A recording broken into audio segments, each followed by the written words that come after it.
I don't remember a time when curling wasn't a part of my life. When I wasn't putting in the sweat and hard work to be the best that I can be. Clocking in the time, the effort to practice day in, day out. Curling is more than just a game. It's a family, a community. And when it's time to play, I know I'll be ready. Hardline, supporting hundreds of our next generation athletes.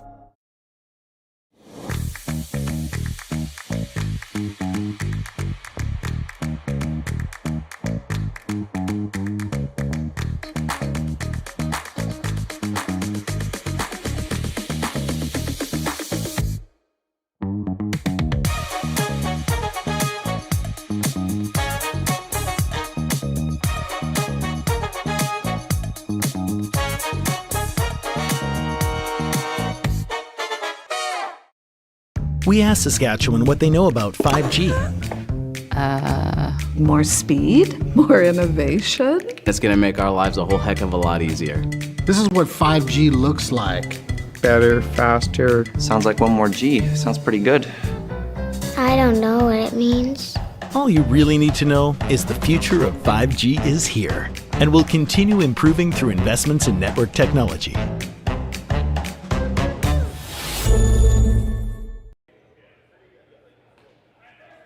Hello and welcome to the RBC Dominion Securities Western Showdown from Swift Current Curling Club in Swift Current, Saskatchewan. My name is Ben Hoppe, and today Mark here is with me as well for our C qualifier game between Team Casper of the Twin Cities and Team Cooey out of Alberta. Mark, how are you doing today? I'm good. How are you? I am doing great. It's been a weekend filled with curling, and now we've got even more. Some good late night stuff here in the C event. Yeah, I've been fortunate to be able to watch multiple games today through Curling Stadium, and I got the chance to hop on commentary and yap about curling for a little bit here. Nothing wrong with that. Any day with lots of commentary is a good day. It's been a pretty good event here for both teams, up and down. Obviously, they find themselves in the C qualifier, but when you get to so many of these events, there's just so many good teams. It's always hard to make your way through. So we've got, it looks like Danny Casper not around here this weekend. So we've got Luke Violet calling the rocks for Rich Runin, and Rich going to be calling the rest of the game, looks like. They've been kind of a revolving team, has Team Casper of various people jumping in throughout the season. We had Trevor Bonneau, I believe, a few weeks ago as well. So kind of a rotating cast here for Team Casper. Oh, really? Trevor Bonneau? I thought it was not. Yeah, I'm petitioning that that we adopt him so we can have him on the U.S. side of the border. But yeah, but we'll see. I have a feeling that's not going to go very far. I have a feeling some folks in Northern Ontario probably are going to fight me on that. Probably not.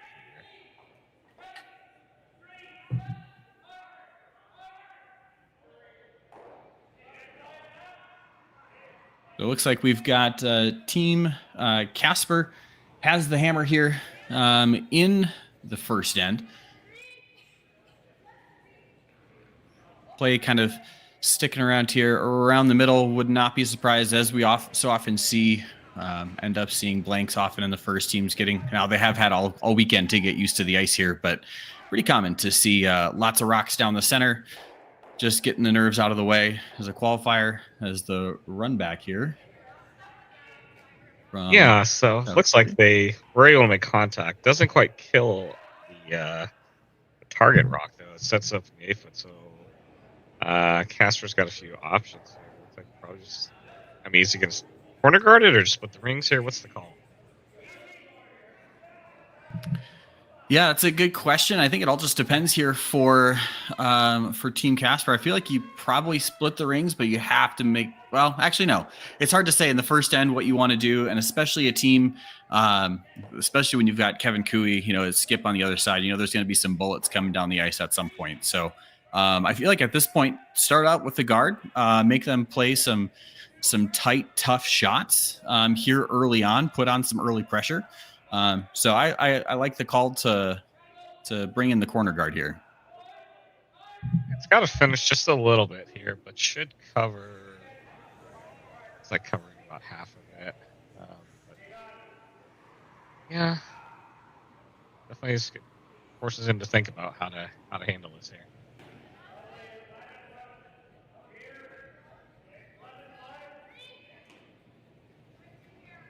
And Kevin Cooey is known for using all of his thinking time at any point in any event. Yeah, definitely not afraid of these the buzzer beaters. He just appreciates bringing all the drama for us. He's all about the viewership, all about the drama.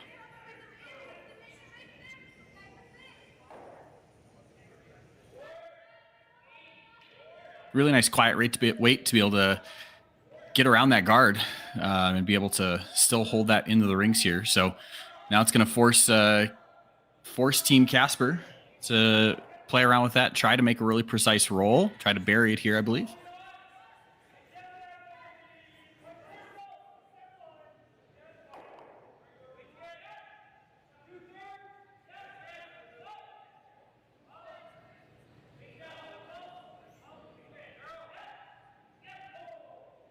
So with the roster moving around, we've got Ben Richardson throwing third rocks. Normally, Luke Violet throws the vice rocks, and Ben Richardson throws second. But with Rich Runen throwing lead, everybody just kind of shifts themselves up one. So Aiden Oldenburg throwing second, Ben Richardson throwing the third rocks, and Luke Violet throwing last rocks.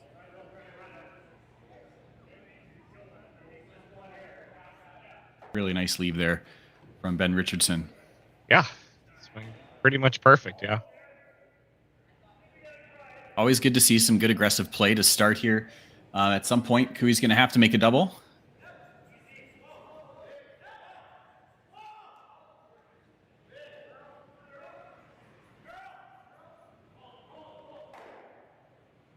Just here, high side here.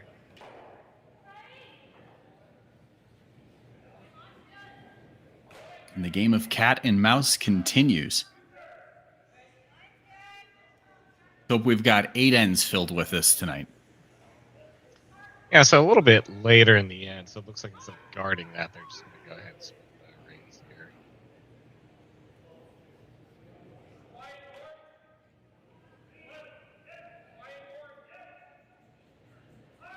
Yep, and that makes total sense here at this point. At this point in the end, I would almost, it's one of those things where you have to decide how late do you want to keep playing that guard and allowing them to potentially make that run back. At this point, you have fewer opportunities to make that double. So got to make sure that this is even. They're heavy. But that's not going to be even. So it's relatively flat, but with the weight that these guys can throw, that's especially that guy right there. There's every bit of opportunity to come down and be able to make that hit. yeah, always a good game when you get to see Kevin Cooey take on a not quite a crosshouse double, but pretty long double here. First end. I mean, it wouldn't be a Kevin Cooey curling game if you didn't have the clock coming down to about 2 seconds left and 6-second hits. It's just what you have to come to expect and love. First, I skipped rocks here.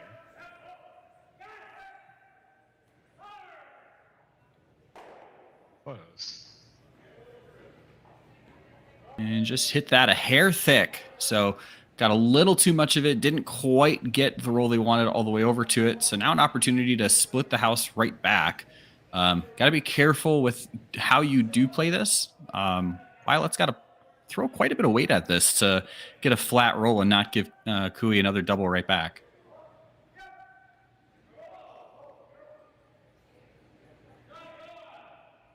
Yeah, Casper coming into this, I think Casper coming in. They didn't get much of a break here. I was able to watch their game against Dropkin where they kind of held them off from a late charge here. I think they just got maybe an hour break here between draws. It's all right. They're all young, especially that guy in the house holding the broom right now. They can recover really quick, right? Oh yeah. I had a really nice chat with Luke Violette in Madison a couple weeks ago, talking about how they try to manage the craziness and the busyness of a curling season, especially with mixed doubles and the trials coming up. And it's definitely been a work in progress to get yourself set up for that, to be able to deal with a grueling season and back-to-back events and all the travel, especially from the U.S. to Canada. So it's definitely something they've been training for and working through at this point. And a really nice hit there. So it's certainly not a gimme here for Cooey, but there's still an absolute angle there for a double, and he did just throw the weight. So just got to play the opposite side of the sheet this time. Yeah. Opposite side, opposite turn. But I think the angles are a little bit better for him here. Totally agree. The angles look a lot better on this one. So hopefully with it being a little bit more natural and make the shot here.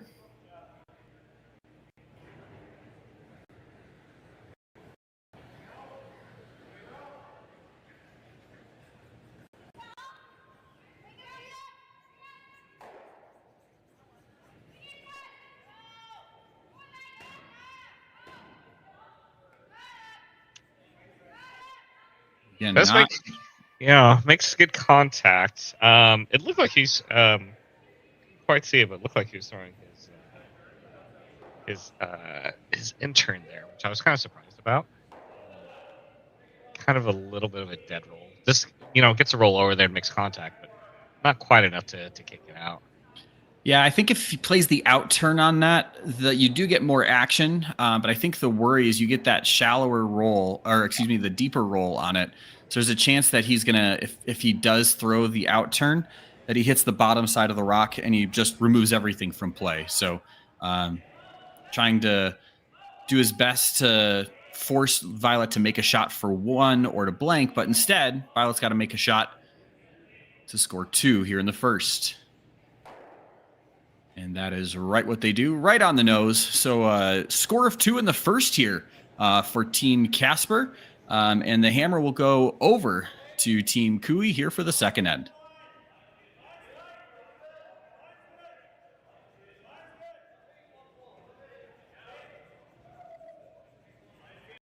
So with the impact to my business and income, will this delay my retirement? I know you're worried, Marshall, but based on the original plan we came up with, you're only about 6 months behind.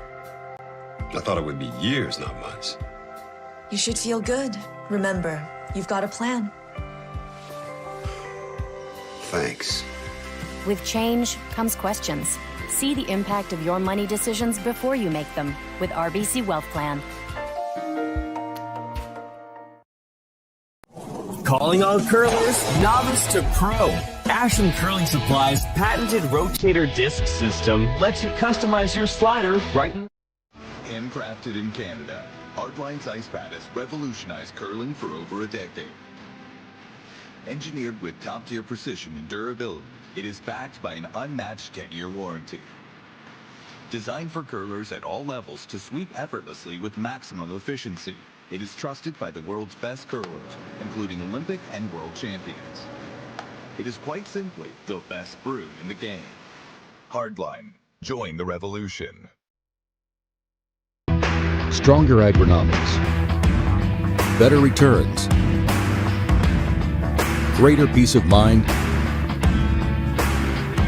From pre-seed to post-harvest, you can count on the victory.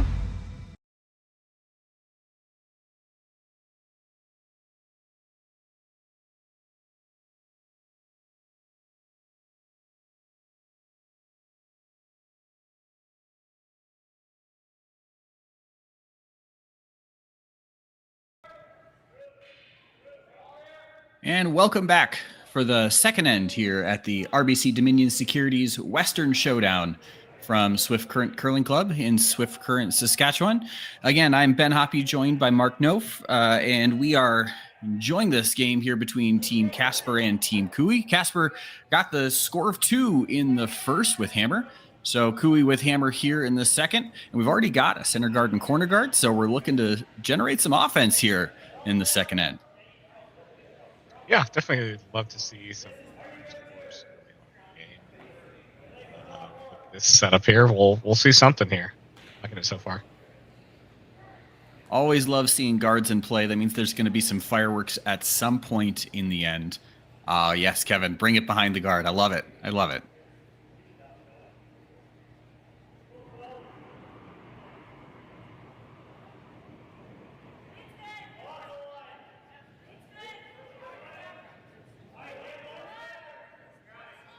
So Kark Martin's second shot here in the second end. Just trying to draw behind the corner guard. Team Kui has had a great run after dropping an early game just by a point to Team Epping in the first game of the event. Through the B side, they then had wins against Laycock, Van Amsterdam, and Kalthoff to get themselves to a B qualifier, lost to Kleider out of Saskatchewan. So they find themselves here in the C qualifier, whereas Team Casper, again with Rich Runen throwing lead rocks and holding the broom for the weekend, they have also found themselves in a C qualifier after a fun game with Danny Casper in the C side. Mark, what were you seeing in that game? That looked like it was a pretty good game throughout.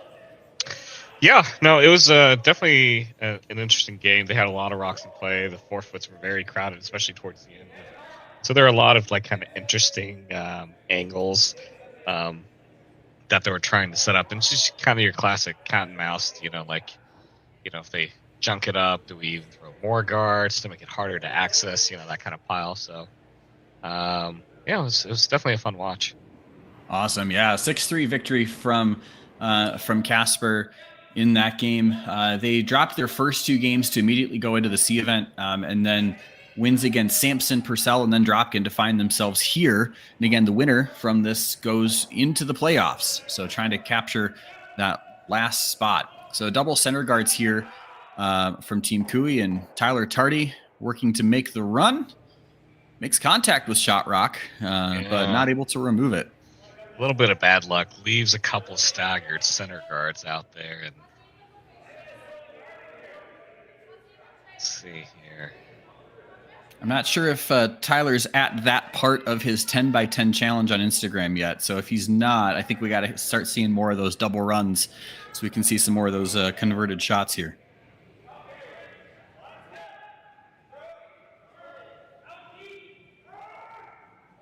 It looks like he's still working on pickouts for those that follow Tyler on Instagram. He's got a great social media kind of run right now.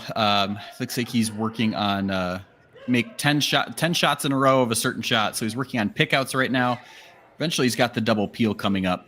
So we'll just throw a rock in the center. Oh yeah, check it out. It's great. I'll have to follow that now. Absolutely. He's got you do have to hear him sing every now and then. So you take the good with the bad. Then again, if he gets onto the Grand Slam of karaoke, that might be a little bit of a different thing.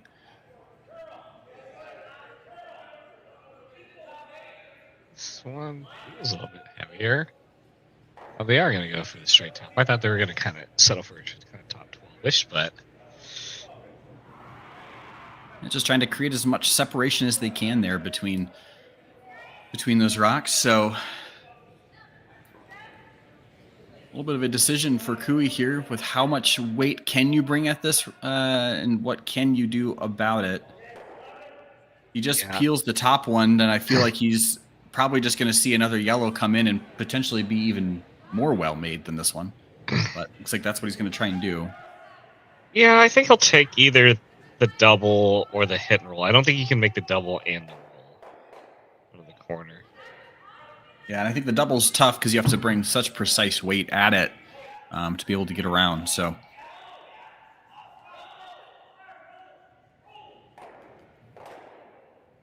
you do get both of them moving. Well, this is why this is why we're on the microphone side and they're on the ice side. Yeah, that's that's pretty close to perfect. The rock is peeking out just a little bit, so it's accessible here, but you're gonna have to throw weight, and you never keep your shooter around to keep it. So Tyler must have heard me talking trash already and just decided to show me what's what. it's pretty good.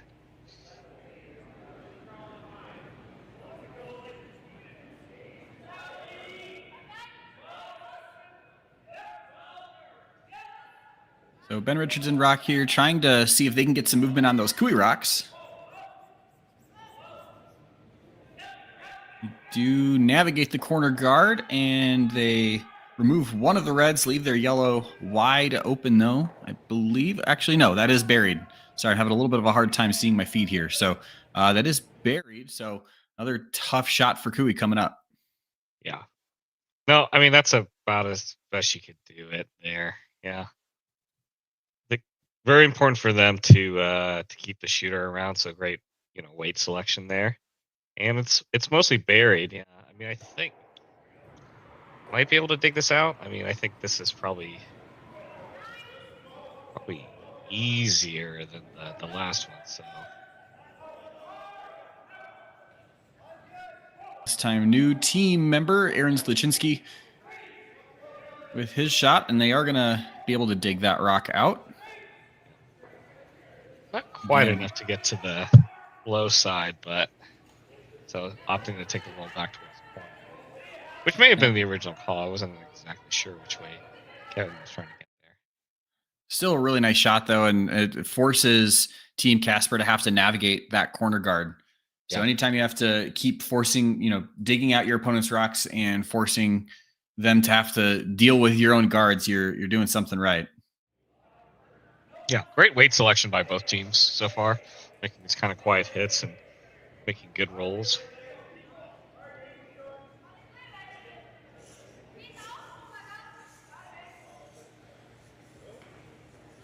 This one looks like a little bit tighter, so it may be coming with a little bit more weight on this one. Yeah, if they feel confident they can navigate that guard, bring a little bit more weight, you get a little bit better, potentially better of a roll here. Ideally, you'd love to see your rock bury under the yellow guard instead of under the red guard. But got to sweep this for curl to get this as far over as they can. And not quite what the doctor ordered. So the red sticks around, the yellow leaves the rings, and now Kui's in business. Yeah, just double checking to see how much of that's accessible here. And first team's told me it's mostly half buried, so it looks like they're gonna play the other side of the sheet now.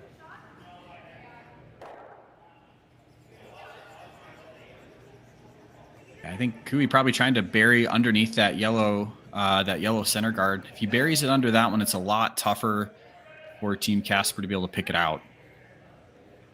A little bit less room to work with. Plus, side of the sheet, we haven't really seen much yet. Yeah, sweeper's off this one here.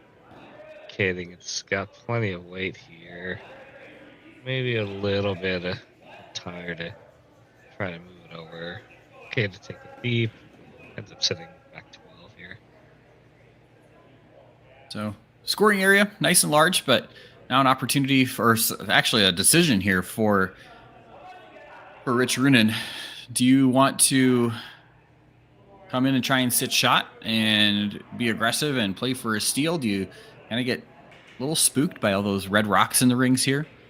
I almost wonder if they ever look at if you ever look at the open and rolling, yeah. If you hit the open one and then roll towards that rock that was just thrown, just to try and eliminate two rocks. Yeah, you could definitely do that. That corner guard comes back into play on that, though. It does, and if you don't make the roll all the way, right, then your keys hitting and flopping, back 12 again to sit 3 man. Early decision here. Yeah, always like to second end already. We're getting full team conversations, so you're in the C qualifier. Things start to mean a little bit more when it's do or die.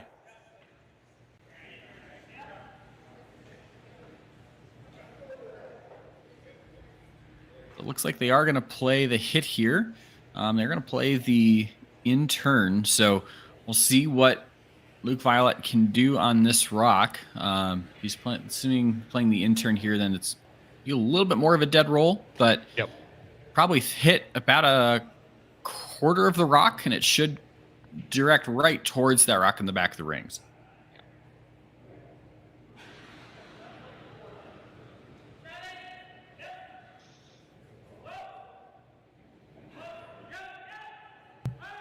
On it a little bit early to hold line here.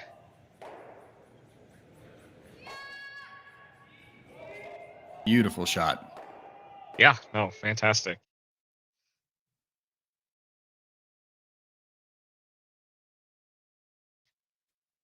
Just like they drew it up.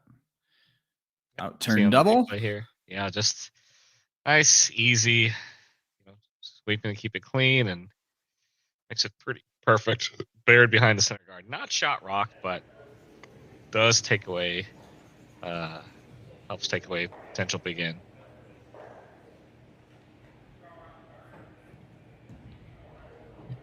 Still an opportunity here for Cooey. If he makes a good draw here, then you're looking at the risk of still giving up a 3. So that is still out there. It's tough to do it. You're really asking for a mistake from Violet to somehow open up a 3. But if he buries this rock, it's going to be a tough decision from Team Casper to decide how to try to defend against that on their final rock. But Cooey's got to make the draw first.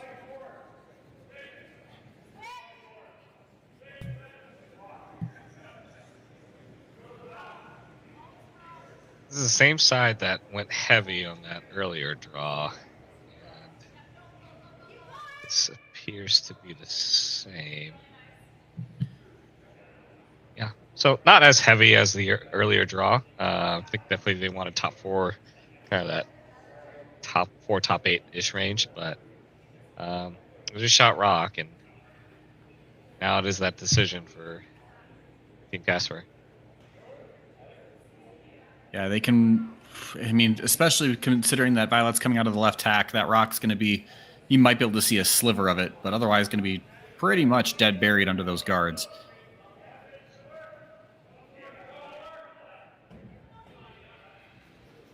Does look like the draw here. Got to come down to it. If he ever sits on a corner of this one, yeah, it'd be interesting to see what Cooey does.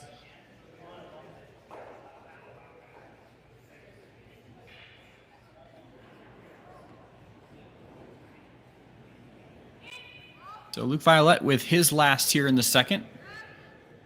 Already had a couple of really nice shots here in the first 2 ends to first convert for a 2 in the first end, and now to help prevent things from getting out of hand in the second.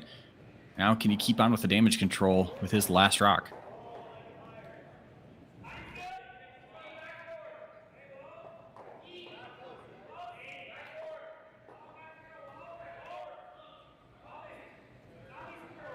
This one's skating along here. It's got a curl. Yeah, so we've got Ben Richardson on it now, trying to bring it over as much as they can. And it's going to basically hit it on the nose. So it doesn't get any kind of an inside roll, but pretty tough to see for Kevin Cooey.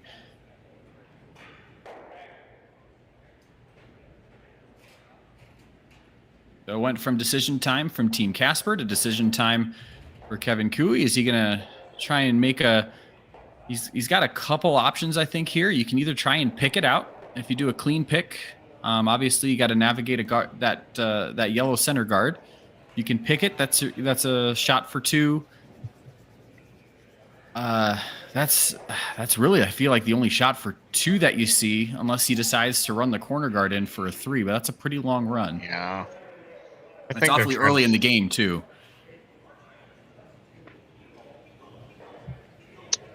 Yeah, I don't know if there's just kind of that, like, just through easy hack weight, where you chip it through the hole and then kind of roll towards the roll back 8. I just don't know that if you have enough weight to actually move it I just don't know if you can throw enough weight at it to get it to the back 12 and still stick around so that you're not, because you have to be biting the 8-foot to outcount that yellow all the way in the back. So it looks like it's probably going to be a pick, and like you said, try to see if they can stick around with it. But they playing that quieter weight does allow the sweepers to have a little bit more control over the rock. See if they can hold this in.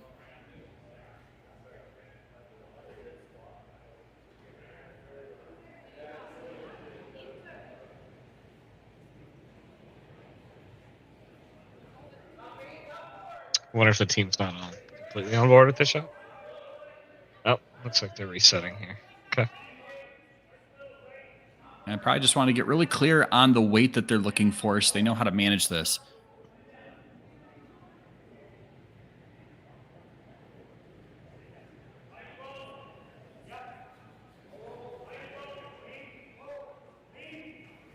The last rock here from Kevin Cooey trying to chip this out. Score a multiple here in the second end. Close here. And just sneaks it by. What a shot from Kevin Cooey. Such a beautiful shot to score 3 here in the second end. So some great shot making from both teams early on in this game. And Kevin Cooey takes a 3-2 lead going into the third end in the C qualifier here in Swift Current.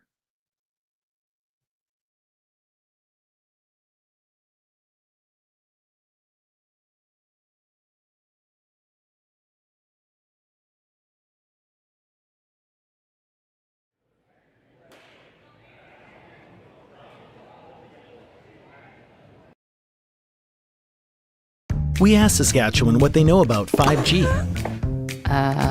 More speed? More innovation? It's going to make our lives a whole heck of a lot easier. This is what 5G looks like. Better, faster. Sounds like one more G. Sounds pretty good. I don't know what it means. All you really need to know is the future of 5G is here and will continue improving through investments in network technology.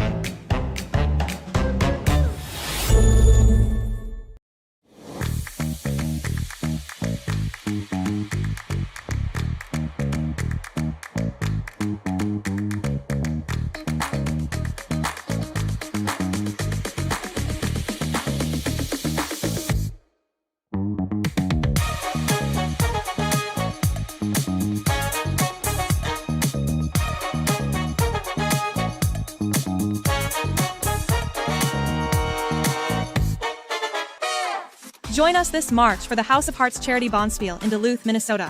Help raise funds for Project Joy, who provides meals for hungry kids in our community. Every donation helps to ensure no child goes hungry. Join us and make a difference. Together, we can spread joy. Hey Ben, what's the Aztec Safety online e-learning website again? Yeah, that would be aztecsafety.com.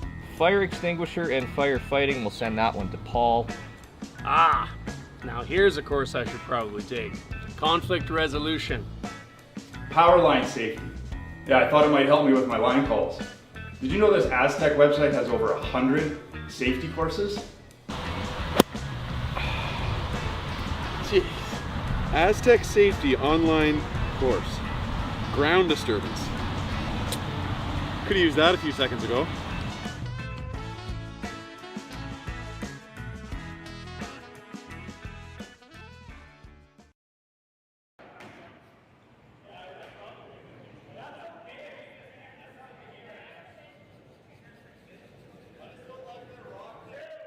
And we're back here in the third end of the RBC Dominion Securities Western Showdown here in Swift Current, Saskatchewan. Amazing shot by Kevin Cooey to score 3. Again, like I said earlier, making us look like very clear why we're behind the microphone and he's in the house calling the game and throwing last rocks. Really wonderful shot. Yeah, I mean, we've seen a lot just in the first 2 ends. We've seen some, pretty big, hit and rolls, big doubles, and just great weight selection on all these quiet weight hits. A little bit of a different end setup here as Cooey throws the center guard, and then Rich Runin just draws in behind it, and Kui comes in and freezes. So this is kind of that other style of play. If you don't see center guard, corner guard, a lot of times it's the center guard, draw to the middle, and then you play a lot for angles. I feel like most often I see this, at least with American teams, when Schuster is calling the game. So interesting to see that little bit of a change up from how we might normally see a few ends play out. Yeah, it'll be interesting to see. You know, we're not going to be fighting for a corner, but maybe it's just going to be very draw heavy and see who kind of flinches first. Or there's a bit of room behind that pile, but I mean, I think we're just still stacking on top here early on. Yeah, usually early on in these types of ends, you just see a lot of jockeying for position and trying to get the best angles, get the angles to favor you. And I feel like a lot of times you end up seeing just a force or even blanks come out of these with just the one guard in play. So we'll see what Kui decides to do here, and that's probably going to determine the course of action for Rich Runen on their next rock. It was good to see in that ad break an ad for House of Hearts Duluth. Mark, have you ever had the chance to go in the House of Hearts at all? I haven't. That's on my list. It's definitely on my list. Yeah, I've heard amazing things about it. Definitely one thing I want to get up to at some point. I know Chris Plies does so much good work just working on ending childhood hunger in northern Minnesota. So really nice to see the ad for them there. If you have a chance to support them, please do. Check out the House of Hearts. And speaking of Rich Runen, I have heard rumors if you go to House of Hearts, you may or may not be able to get some things put on Rich's tab at some point throughout the course of the weekend. So, if you ever need some extra incentive, that might be your opportunity. So interesting to see they just picked that rock straight out the top. So we might just basically see the exact same shot come down here. See if they can maybe make it a little bit better. Maybe loosen up the angles a little bit or take away that corner freeze.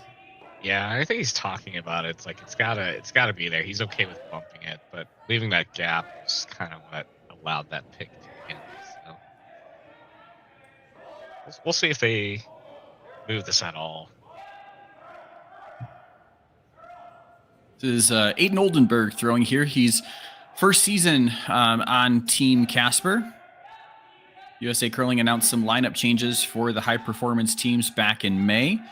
We've seen Team Strauss on the women's side, and Sarah Anderson was brought onto their team. And on the men's side, this is one of the probably the most significant change was Aiden Oldenburg coming onto Team Casper. Just wrecks on that center guard, so not quite what they were looking for here.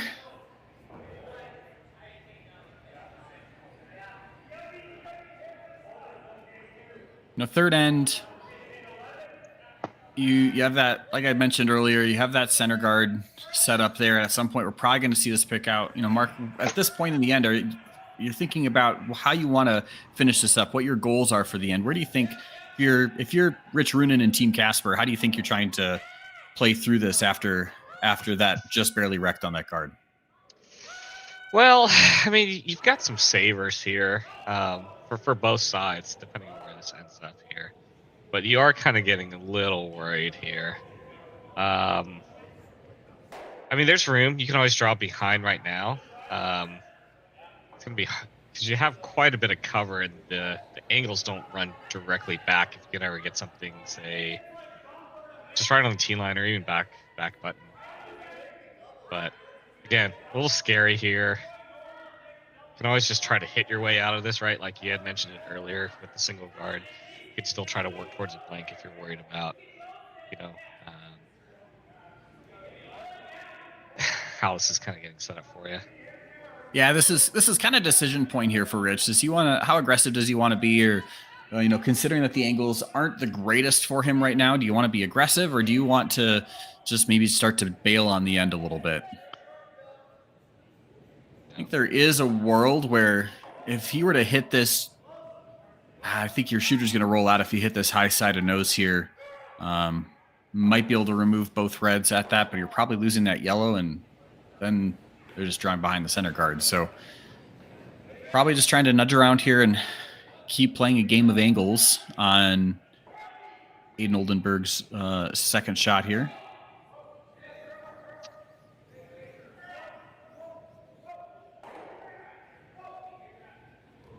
actually do get those to move out without that yellow moving. So really nice spot. Couldn't hit that in any better of a spot, really.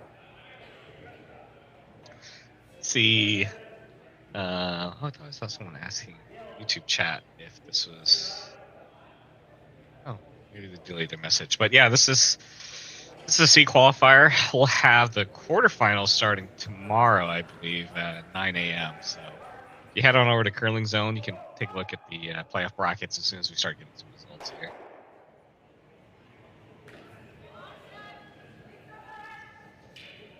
Run back attempt there from Tyler Tardy, just not quite made. Or was that Slichinsky? I'm losing track here where we are in the end. Excuse me, that was Aaron Slichinsky. Should have known that with Tardy sweeping on that side of the rock, but now an opportunity for Runen to split the house and have a chance to set up there too.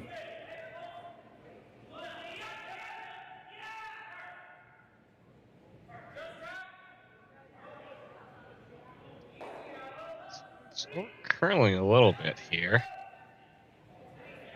Yeah, so that pops out the other side and sets up the double. It's a flat, but it's pretty tight together, so it should be relatively straightforward to make this, you'd think.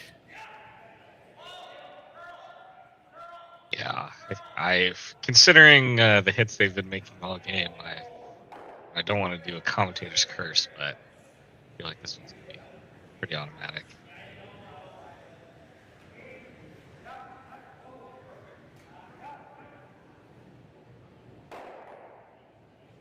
Not cursed today. Well done. Aaron Slichinsky makes that double. And so now an opportunity here. It's going to be interesting to see where exactly this roll goes to on this rock here from Team Casper, trying to see if they can bury it. This is what happens when it's why hitting and rolling is such a challenging shot, because you have to be so precise where you do it. If you hit just a hair too much or just a hair too little, you either don't move enough or you move too much. In that case, they rolled too far. Team Kui takes advantage, and you go from having a setup for 2 to a probable blank at this point, if I had to guess. Or it could be a steal if Kui can now make a hit and roll under the guard.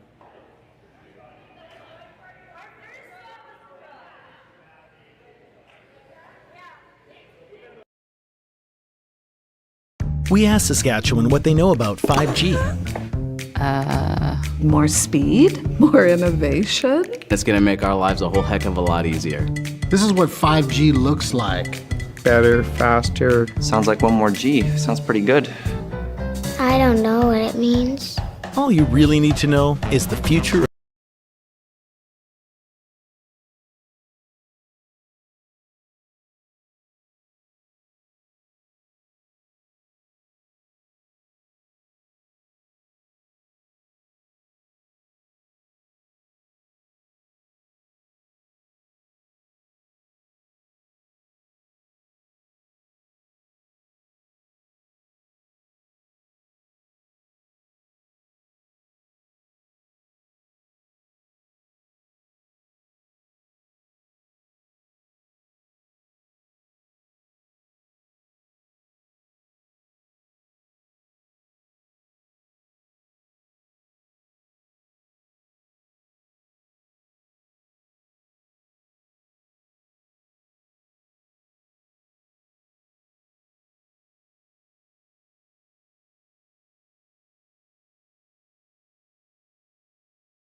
Yeah, especially once you get down to skip rocks, you have to start considering, is the best time you have to kind of make that transition from keeping the scoring area open to really trying to utilize whatever guards are in play and trying to use those to your advantage. So in this case, there's still that center guard that's up there, and only one rock for one opportunity for Kevin Cooey to make that hit. So, try to be a little bit more aggressive with it. And now it's a tough one. I don't know that Cooey he's not going to really be able to get across the nose and get under. So kind of a low risk for Team Casper to try and make the roll under the center guard there.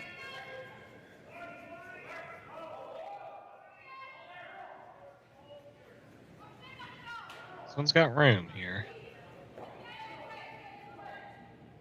Kark Martin trying to sweep this over and does get a piece of it. Does it get out of play? It does not. So just enough of an inside roll from Luke Violette's shot.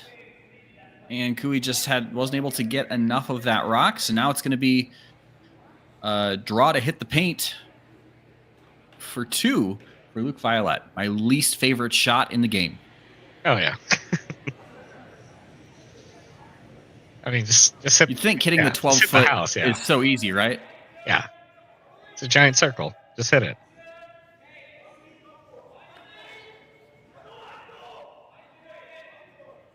It's a whole lot easier to do, I feel like, on second rocks or vice rocks. But you start throwing last rocks, and suddenly that house looks a whole lot smaller.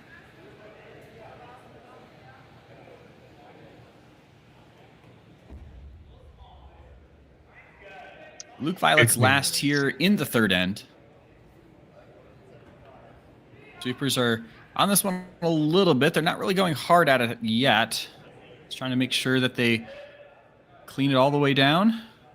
Weight looks good.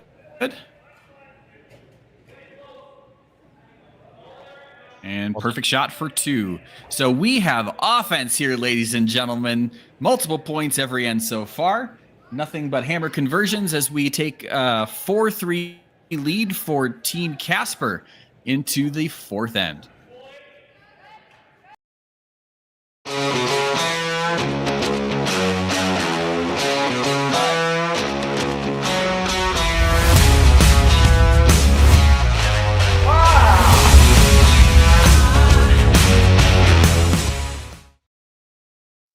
I don't remember a time when curling wasn't a part of my life. When I wasn't putting in the sweat and hard work to be the best that I can be. Clocking in the time, the effort to practice day in, day out. Curling is more than just a game. It's a family, a community. And when it's time to play, I know I'll be ready. Hardline, supporting hundreds of our next generation athletes. Saskatchewan, you know Sasktel because we're everywhere. Because being everywhere keeps us connected to you. With Sasktel sponsorships, we get to be part of your community. We're here with you, and we're here for you. It's easy to get started. All you need to do is apply. Sasktel cares. Always has, always will. To apply for sponsorship, visit sastel.com/sponsorships.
Welcome back to Swift Current Curling Club in the C qualifier between Team Casper in Team Cooey here at Swift Current Curling Club.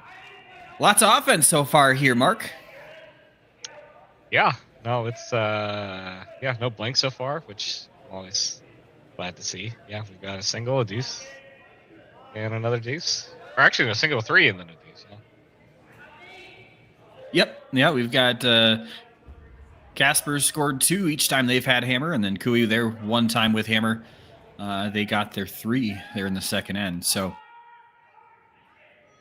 off to a rocking and rolling start here early on. And kind of same as the second end, we see the center guard, corner guard start.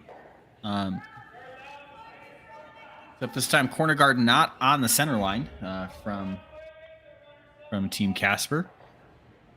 Now, last time in the second end, we saw Team Cooey come in behind that corner.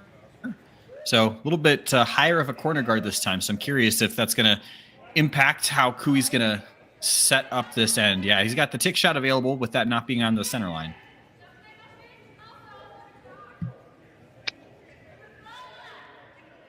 Yeah, the good old tick into a corner guard. You don't really see that at your league nights here. Well, I mean, you do, just not when it was intentionally called. Yeah.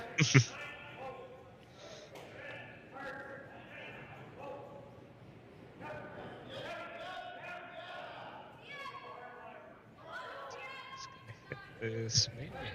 Well, so Shinsky on this one, just trying to see what he can do with it, but looks like it's going to get a little too much. Nope. Yep. Tick shot. Pretty well made. Off to the corner guard, just like you called. So Cooey's got double corners on the right side of the sheet as we're looking at it here. So now a little bit of a tough time here for Richard and trying to decide how he wants to handle this with not being able to take any of those guards out yet with the 5 rock rule.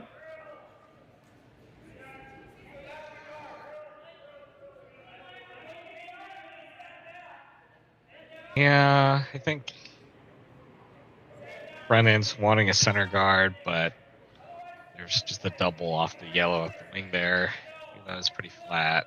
I think Rich's first inclination. And it looks like Rich was going under the corner, maybe, or just kind of cutting off the corner. Yeah,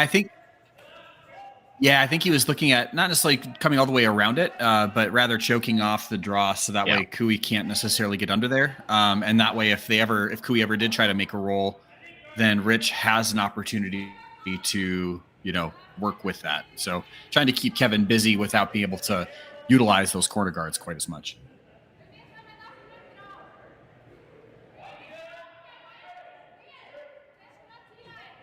It looks like they did decide to settle on the center guard here.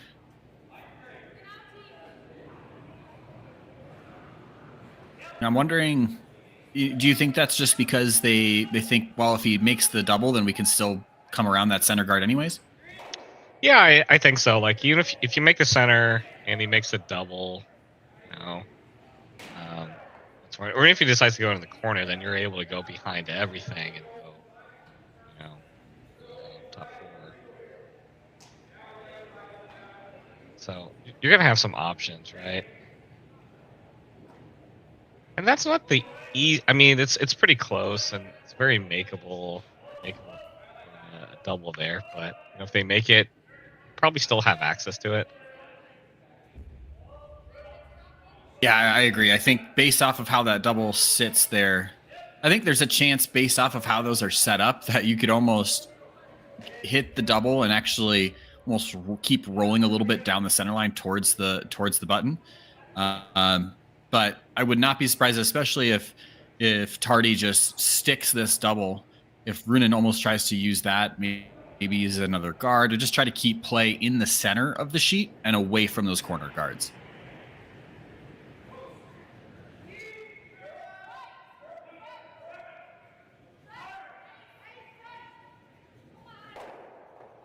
So Tyler Tardy here throwing second rocks. Makes contact with both.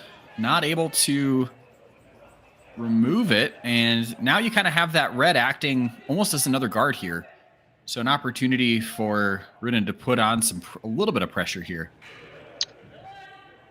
Yeah, I think we'll just take this straight back here. Pretty short run. Be pretty makeable for Aiden Oldenburg.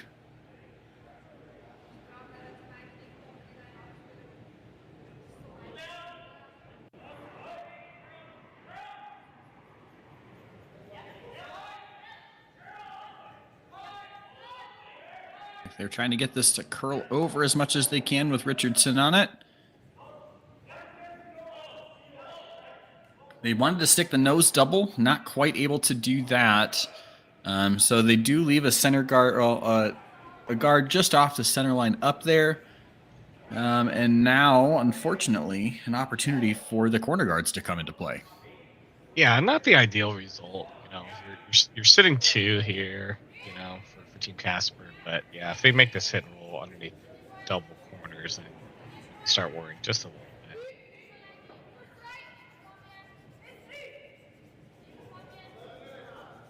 So the southpaw Tyler Tardy's out turn always screws me up when a lefty starts throwing. Gotta mix up my turn. It's got a curl here. Trying to move it over. So he just sticks it.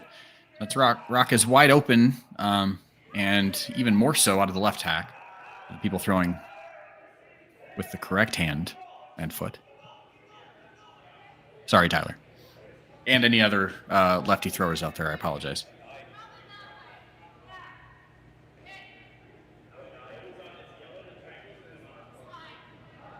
So another opportunity here, this time for Ben Richardson. See if they can try to bring play back away from those corner guards. If the corner guards come into play, that's where the score for multiple is most likely for Team Cooey. And now, once again, trying to sweep this for curl. Oof, just barely got that by the guard. Yeah, both teams just having a little bit trouble with this spot here. Maybe just not curling as much as they expected it to. Ben's had a little bit more weights than Tyler's, but it didn't seem to be a ton of movement on this line here.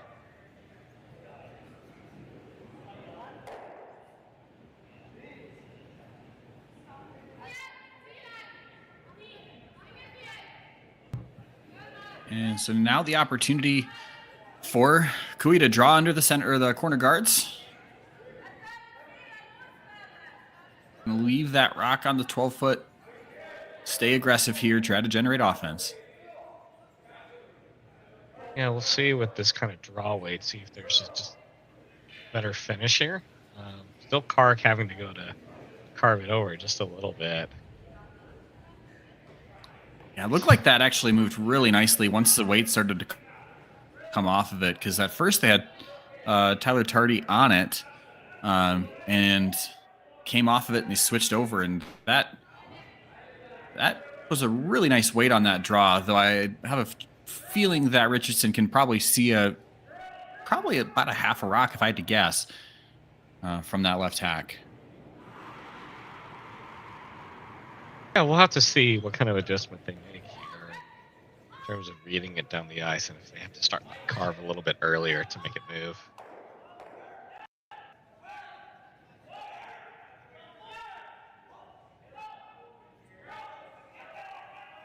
Sweeping it early to keep it straight now. There you go.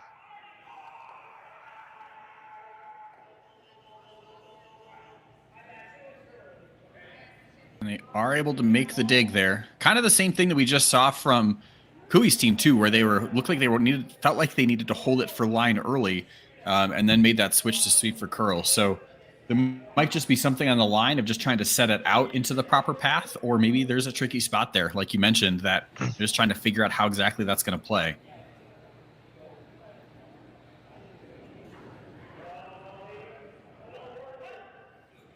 So we'll just reset here and see Team Cooey attempt to get into this corner again. Got a lot of room again on this one here. Yeah, plenty of room by these guards here. See Tyler switching to the reverse sweeping actually to help it get on that angle. Well, Clark Martin's used to sweeping with a front ender who basically sweeping backwards. I remember watching Bradley Thiessen do that quite a bit. So had to get himself all the way around to the other side of those rocks so he could manage the corner guards himself to do that. Definitely looks like it buried more than the previous shot. So a little bit tougher of a dig here for Team Casper. Yeah, absolutely. But this being behind T, there is some room to kind of sit down. You know, you can sit down on top of it, or you can even maybe just move it a foot. Yeah, I think they're okay with tapping, but yeah, just right on top is pretty good. Or it's like looks like Richie's indicating he prefers it to be just on T line, or maybe just slightly above. So maybe just essentially the same draw. Yeah, you have to make sure that you're shot. That's the most important thing here, is getting to shot rock. Because if you're not out counting that, then you start getting a little worried about giving up multiple points here in the fourth. This is made well. Definitely a forced situation. So no pressure, Luke Violet.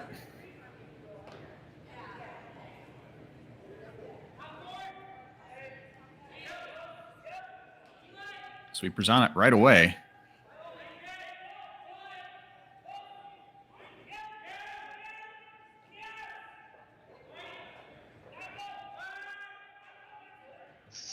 Wow. I thought that was going to be all over the guard. Really great sweep and a really great spot. What a fantastic team shot right there.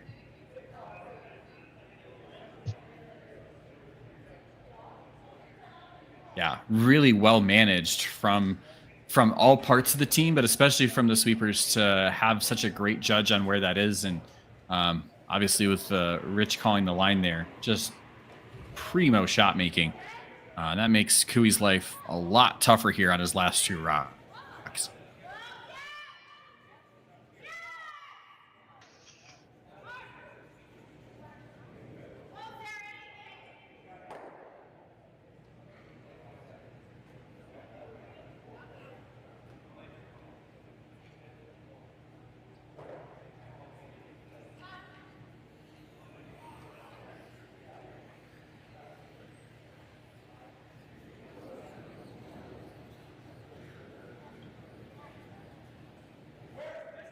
So Cooey looking to just try to follow this down, looks like.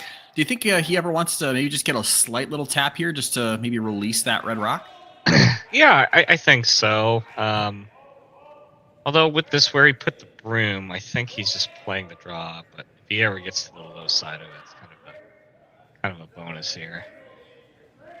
Because he does have some room to even bump that red a little bit and still remain, third.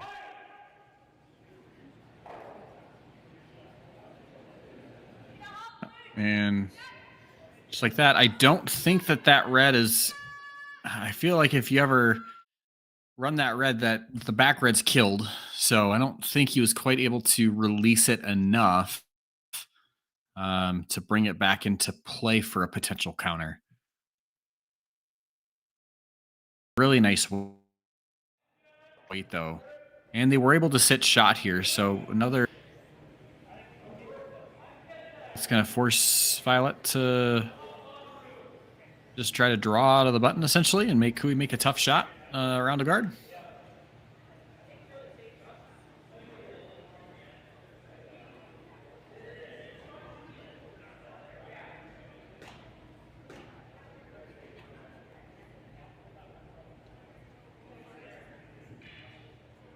We've seen play kind of shift here. The beginning of the end, we saw a lot of the rocks start to come onto this side of the sheet, and then as some of the hits kind of didn't work out exactly as they were hoping to, then we started to see that play shift back towards the double corner guards that Cooey had set up. Now, Team Casper on their last rock, trying to bring play right back to the center, see if they can prevent the score of 2 from Team Cooey.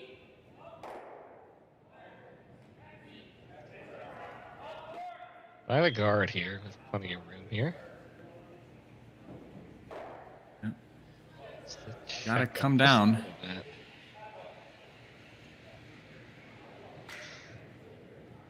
But will sit shot, and it's basically perfectly buried here.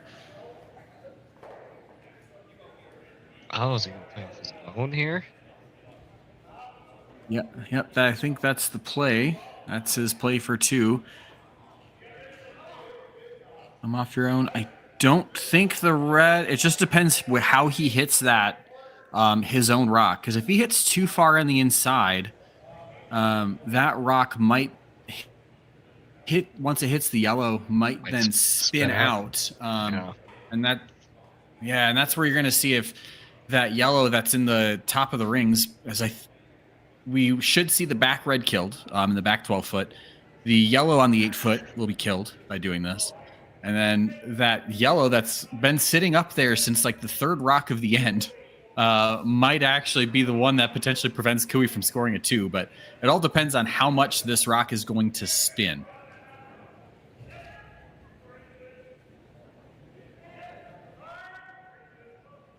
Don't think it'll spin that much.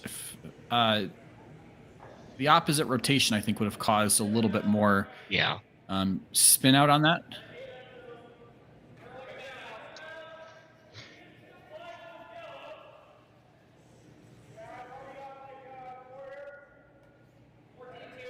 So Kui here in the 4th, trying to play the in-off for 2.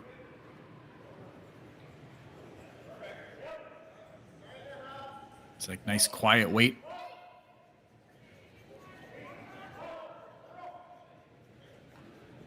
Gonna curl.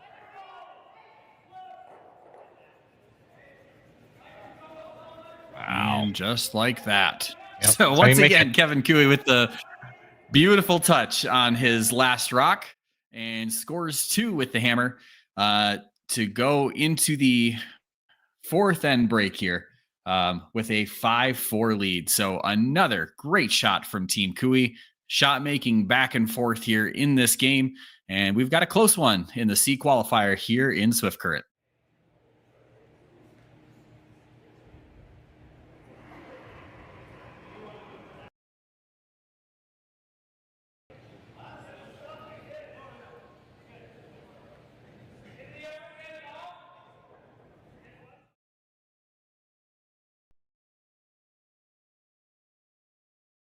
Hey Ben, what's the Aztec Safety online e-learning website again? Yeah, that would be aztecsafety.com. Fire extinguisher and firefighting, we'll send that one to Paul. Now here's a course I should probably take. Conflict resolution. Power line safety. Yeah, I thought it might help me with my line calls. Did you know this Aztec website has over 100 safety courses? Jeez. Aztec Safety online course. Ground disturbance. Could have used that a few seconds ago.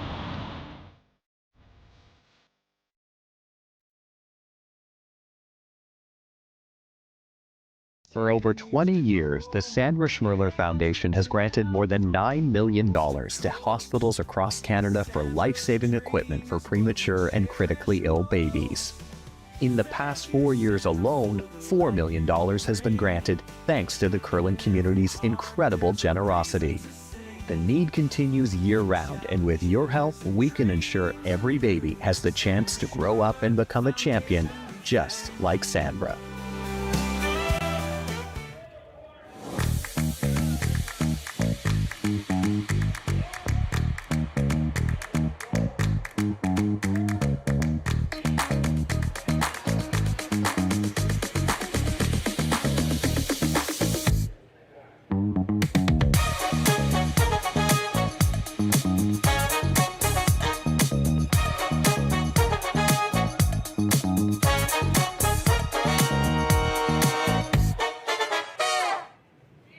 We asked Saskatchewan what they know about 5G.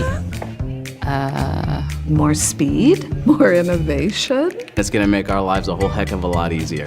This is what 5G looks like. Better, faster. Sounds like 1 more G. Sounds pretty good. I don't know what it means. All you really need to know is the future of 5G is here.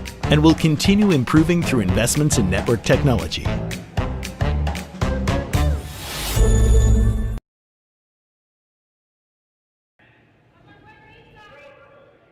Welcome back, and thank you again, everybody, for joining us here for this C qualifier in the RBC Dominion Securities Western Showdown from Swift Current, Saskatchewan. Again, I am Ben Hoppe, joined by Mark No. Mark, it's been a crazy game. What are your thoughts so far as we're halfway through this C qualifier? Yeah, I mean, if you're ever wondering what's the difference between, like, you know, the professionals and amateurs, like, this game is pretty much it. I mean, just great weight selection on the hits, right? Like, things where we think the angles aren't there. It's been a lot of shot making, really. No blanks. This is I got pretty lucky doing commentary with you on this one.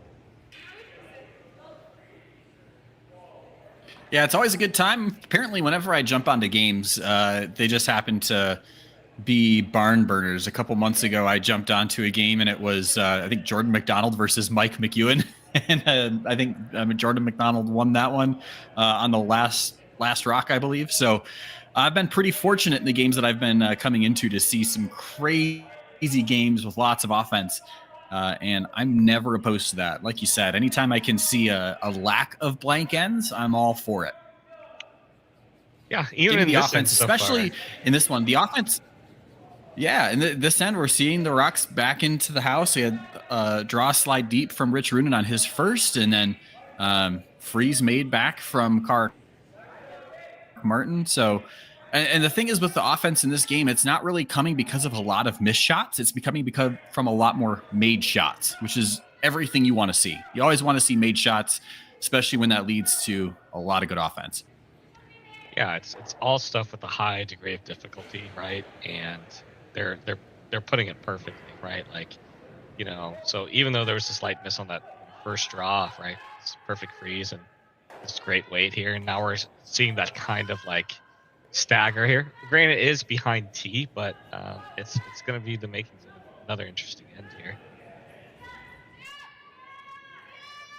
Absolutely, and you start to wonder at some point for Team Casper if they ever start to think about trying to see if they can get a blank here.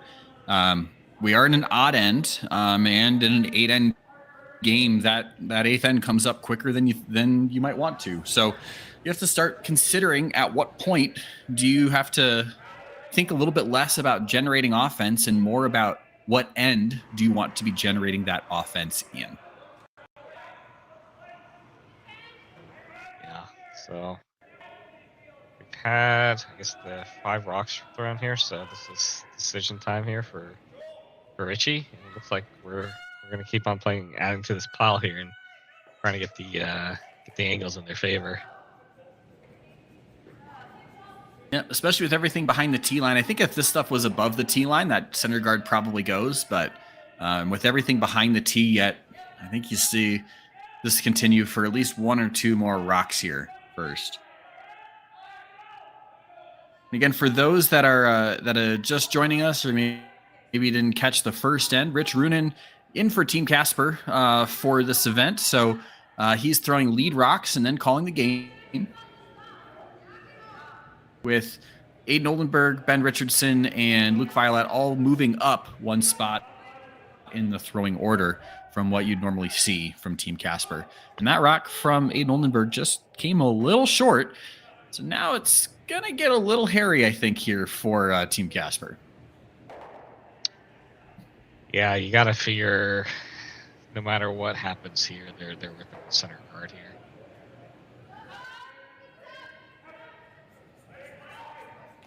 Yep, so Tyler Tardy going to be trying to draw around this, be the first one to the button here. I feel like I'm on hockey ice talking about being the first one to the button, only on the seconds rocks, but we are not on hockey ice. We are on good quality ice here at Swift Current Curling Club. Well done. And good curlers with good ice means good shots just like that.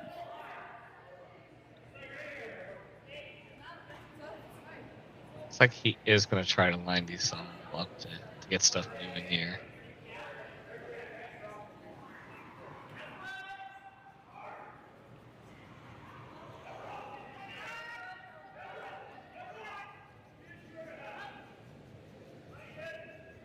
Aiden Oldenburg's second shot, looking to be the janitor and get on cleanup duty here. And not happy with this one. Release that wide. I don't know if that picked or just a bad release, but just peels the guard instead of doing the straight run there. Yeah, he didn't look too happy with it out of his hand and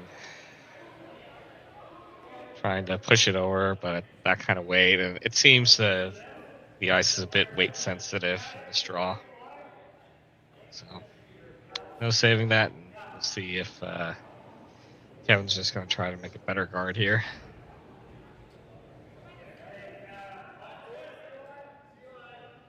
It's going to be really interesting to see how the rest of the season plays out for Team Cooey.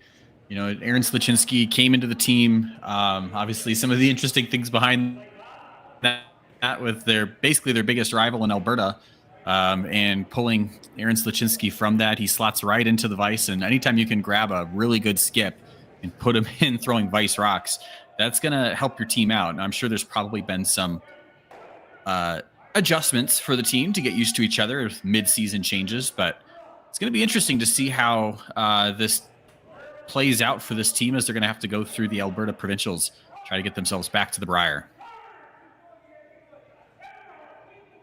Yeah, I mean, one less team you have to face and play downs.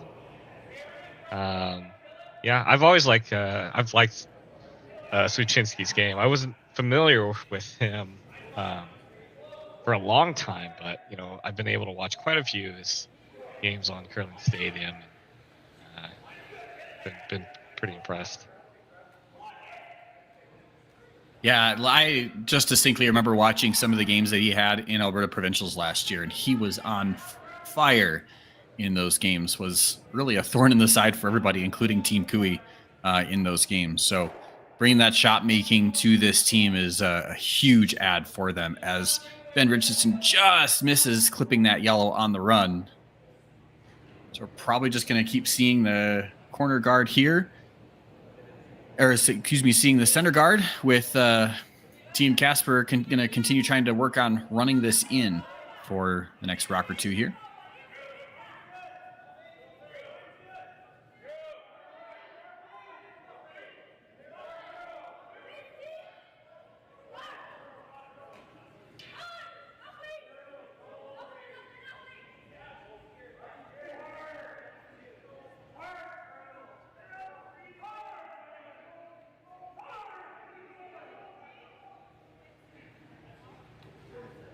Tyler Tardy and Kark Martin trying to drag this over as much as they can. And that's on the center line. And now that yellow rock is open.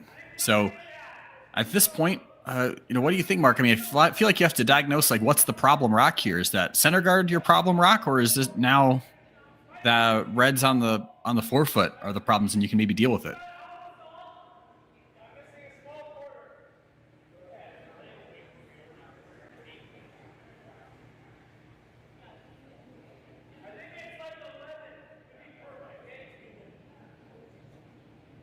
So if they try and decide how they want to attack this angle here. It's a very weight sensitive shot. Still have to navigate around that center guard.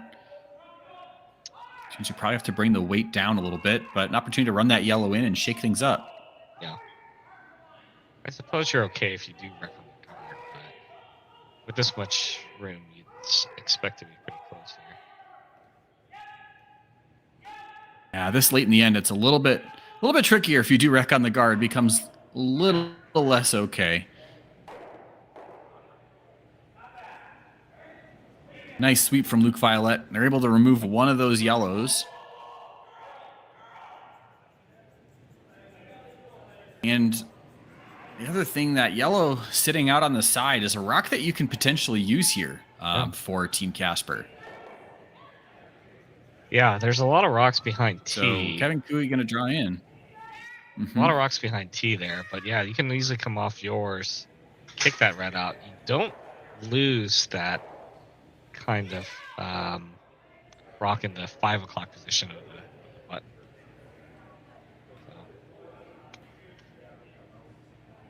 Yeah, if it's too bad to see where this draw from Kevin Cooey comes down, but Be interesting because if it was if that yellow was just a hair higher, we almost could have seen one of those around the clock scenarios potentially coming into play. But good draw from Kevin here, and I don't know that there's going to be any way if he makes this shot for Team Casper to be sitting 1 going into last rock.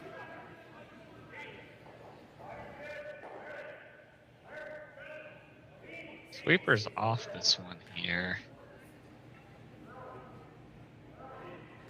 Yeah, Tyler's maybe gonna curl it a little bit here.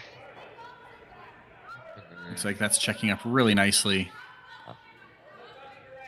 Good guy, Kevin Cooey, giving his sweepers a rock off, just going to make it on his own. Well, a little bit of trouble here for Casper, but has an opportunity to make a really good shot. Yeah, I think that in-off really is your only play at this point, because if you run that yellow in, the angles aren't working in your favor running the top yellow. I just don't know what else you really play from here unless you're going to do some kind of a draw or just try to pick out that rock, which I don't think that really helps you either. So I think you almost have to play into these. Yeah, I mean, if you play anything with the top and you don't make it, I mean, I think Kevin's either guarding it or hitting off your yellow into the pile and making it really tough for you to score. So yeah, I think if you ever miss that now. Exactly. I think you have to, because if this setup is on Kevin's last rock, you have to think he's just hitting that open rock in the 8 foot just to give Luke Violet nothing good to shoot at on his last, basically making him make a perfect draw to only give up a steal of 1. The made shot here could potentially open up a possible score, though it would be really challenging.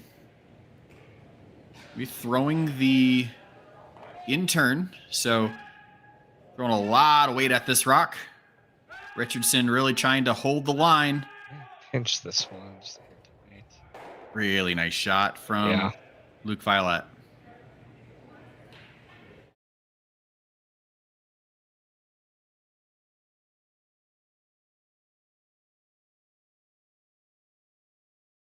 Yeah, I think he pinches just a hair tight maybe on the replay, but well swept. And yeah, I think maybe a hair thicker and you possibly hit it might change how you hit that rock, but I honestly don't know that they could have done a whole lot better than that. Because if you hit a little higher, then all you do is you just pop out the top rock a little to the side. Yeah. I don't know that really actually helps you that much. So yeah, very interesting here. Does Cooey still sitting shot rock, but it is unlocked. So there are some runs and some weird jam possibilities, but it's like Kevin's. If you're Kevin, are you just freezing just dead on top of this, or? I think if you're Kevin, you're almost trying to freeze into the corner, or into the crotch of those, the yellow and the red pocket. Yeah. Yeah. If you get into the pocket there, and you make a perfect freeze into that, you're essentially you're giving Luke his shot of what you want to do to only give up a steal of 1. Yeah.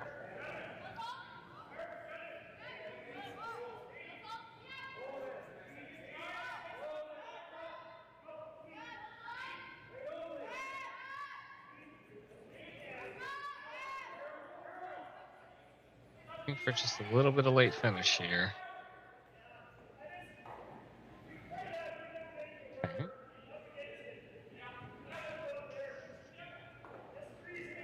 So Cooey is sitting 2, and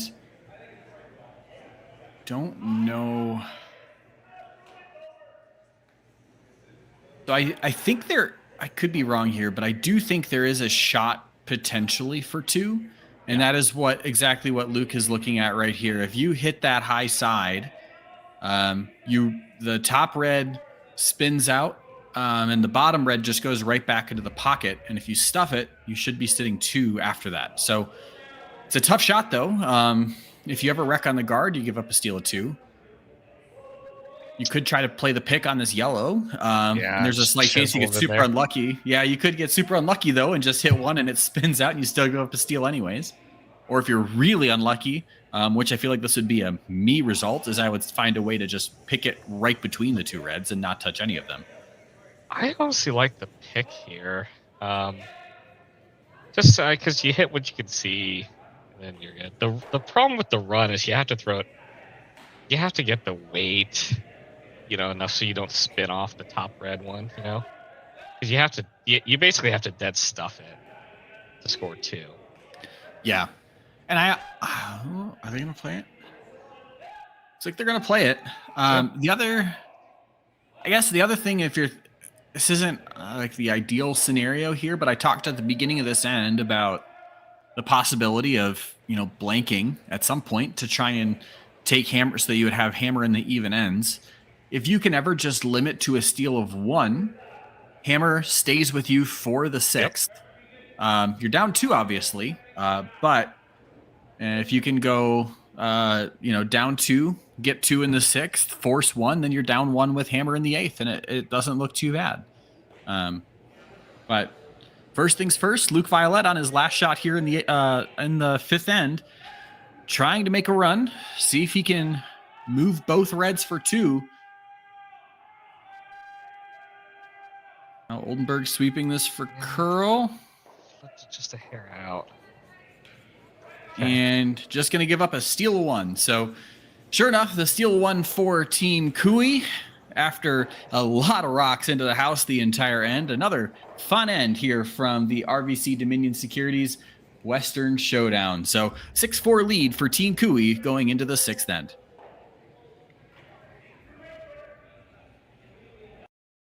So with the impact to my business and income, will this delay my retirement? I know you're worried, Marshall, but based on the original plan we came up with, you're only about 6 months behind. I thought it would be years, not months. You should feel good. Remember, you've got a plan. Thanks. With change comes questions. See the impact of your money decisions before you make them with RBC Wealth Plan. Calling all curlers, novice to pro. Ashland Curling Supply's patented rotator disc system lets you customize your slider right in. Handcrafted in Canada, Hardline's ice bat has revolutionized curling for over a decade. Engineered with top-tier precision and durability, it is backed by an unmatched 10-year warranty. Designed for curlers at all levels to sweep effortlessly with maximum efficiency, it is trusted by the world's best curlers, including Olympic and world champions. It is quite simply the best brew in the game. Hardline. Join the revolution.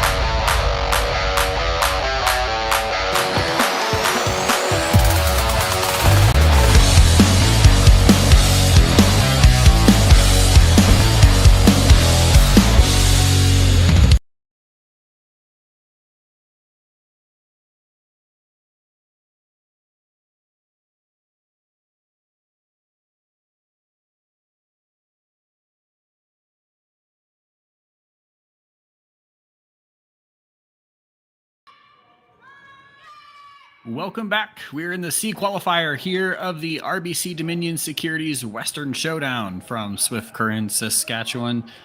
We've got Team Cooey with a 6-4 lead over Team Casper after stealing 1 in the 5th end. So Team Casper has hammer here in the 6th end. And I think the start of this end with the corner guard and Team Cooey coming into the house in the 1st probably indicates a little bit of a shift in thoughts of how each team wants this end to play out. What do you think, Mark? Yeah, absolutely right. Team Cooey's got 2-end lead here, and would love to get a force here, right? I don't think they're necessarily fighting for a steal, but if one presents itself, they will. But yeah, they're first 2 in the rings. Yeah, I think that's gonna get something here. Exactly. That's oftentimes what I feel like you end up seeing is when one team really is pushing hard to get a score of 2 or more, and their opponent is pushing hard for a force. You start to see some really interesting ends develop because, as you can see from Team Kui, like they had 2 rocks come into the house and double corner guards from Team Casper, and now a center guard from Kui. So there's going to be some scoring in this end. I don't think we have to worry about seeing a blank here in the 6th.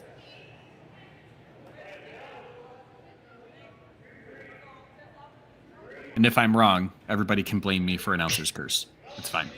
Yeah, no, I mean, it's a pretty good setup so far. You've got, in the corner guards, you've got a long one and a tight one here. Rocks and rings here. I don't know if, Team Kui doesn't hate if this gets into the rings here, but does prefer it to be out. Yep. Touching center line. It's pretty good there. Yep, not too bad. Now, decision time for Rich. Does he want to play this? You can clear out both those reds in the rings if you hit this on the nose. Obviously, that would leave 1 in the rings, but you could potentially move a lot of granite, but leave yourself a 3rd corner guard if you play it right. Yeah, I think he hit this on the outturn side here and roll to a corner and get 2, if not 3 of these going here.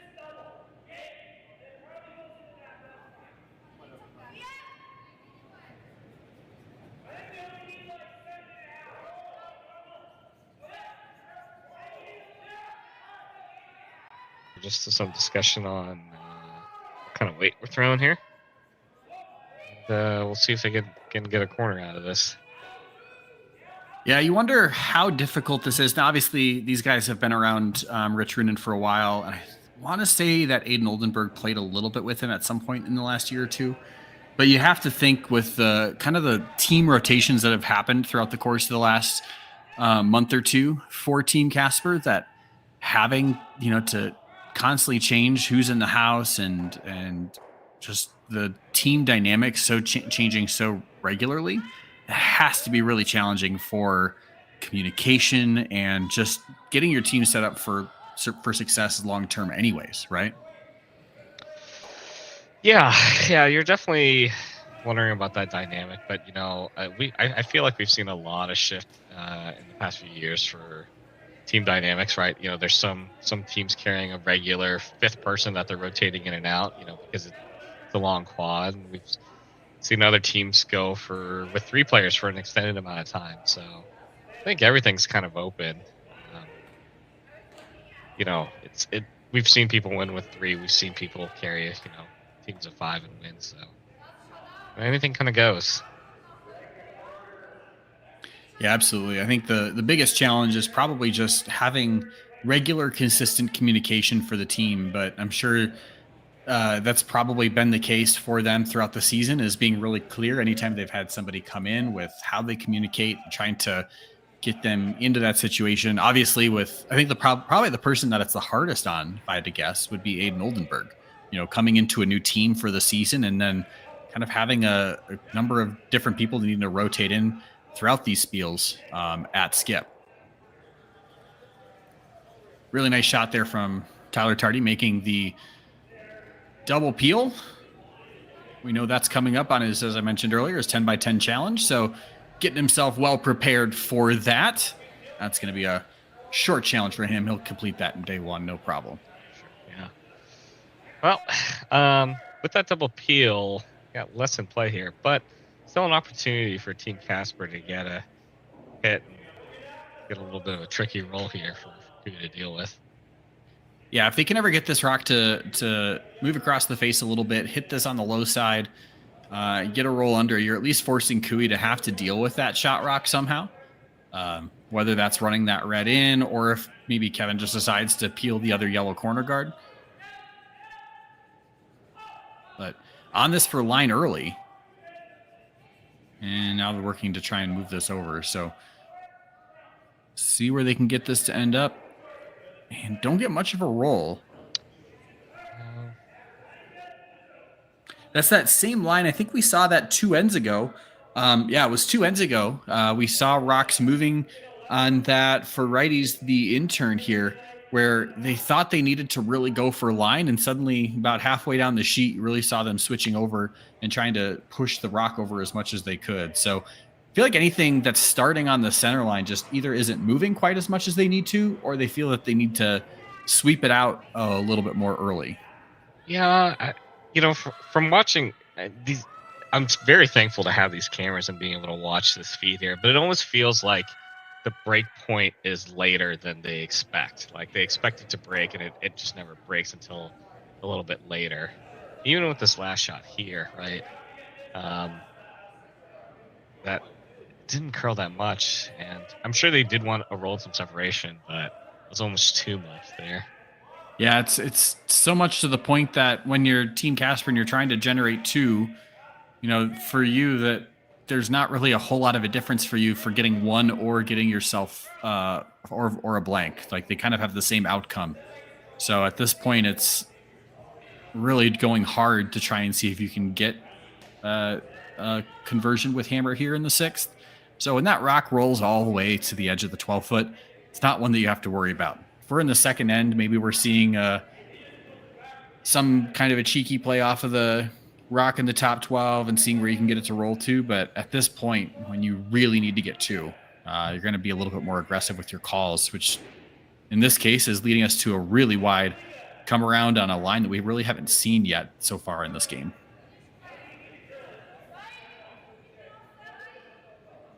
They're working hard to get it to go here.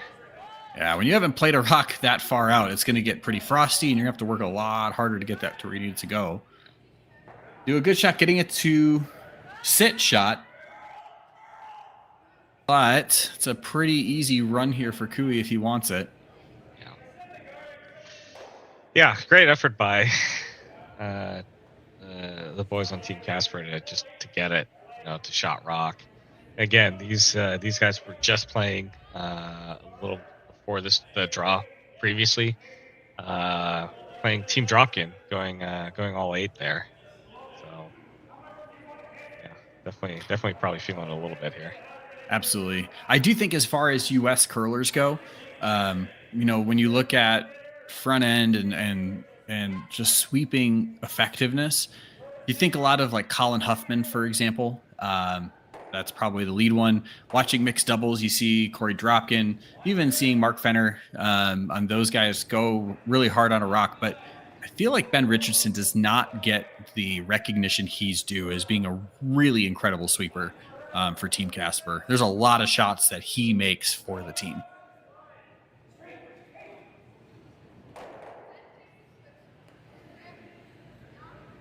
And really good shot there from Aaron Sluchinski. Brings play. He takes that short run, and that corner guard not in play at the moment.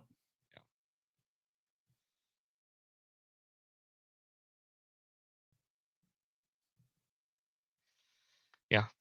See on the replay, really well swept to push it over there and keep both Red Rocks in place. So now Red Rocks hitting 3. Question you always gotta ask: is the triple there, or are we just you're just playing the role? Get that double that way, or I think you're still gonna see on Ben Richardson's rock here. Probably just gonna see them. Just looks like they're just gonna draw it back under that corner guard. So they're gonna stay aggressive. Really try their best to set up 2. There's no center guard, so at this point, they're not necessarily worried about, getting stolen against here. And like we said, there's blanking or getting a single kind of have the same effective rate for you. So really go as hard as you can for a 2 for as long as you can until it's just not an option anymore. With the placement of the Kui rocks, they can definitely come behind the corner and sit second, which I think is a big factor in this decision here. And it's pretty close. It's hard to say. Anytime you're looking at the overheads, you never quite know what to believe. Based off of what we're seeing in the overheads, it looks like Red Aaron Sluchinski seems to agree with us on that one. So appreciate Aaron doing the commentators a favor, letting us know what shot rock or a second shot here.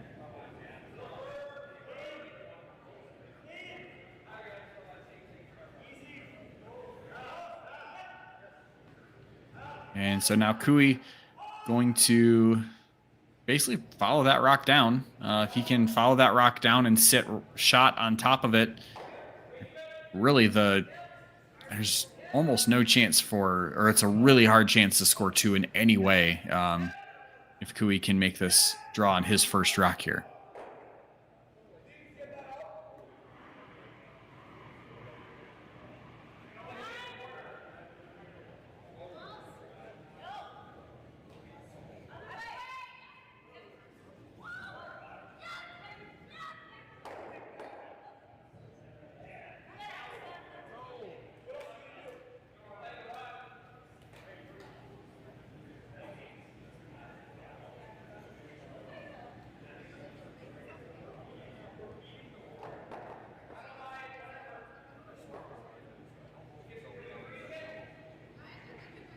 So Kevin Kui with his first rock here in the 7th end, looking to try to come around the corner guard and sit with a corner freeze or even a slight tap onto that yellow that was just thrown by Ben Richardson.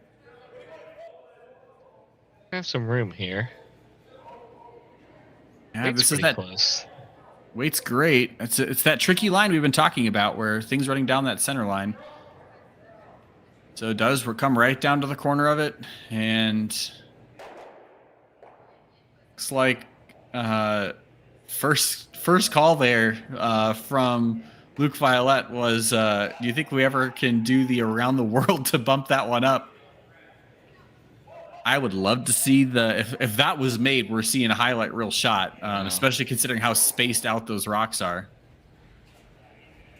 Oof. So really just doing everything they can to work through the different iterations of how, is there any way that we can score 2 here? Yeah.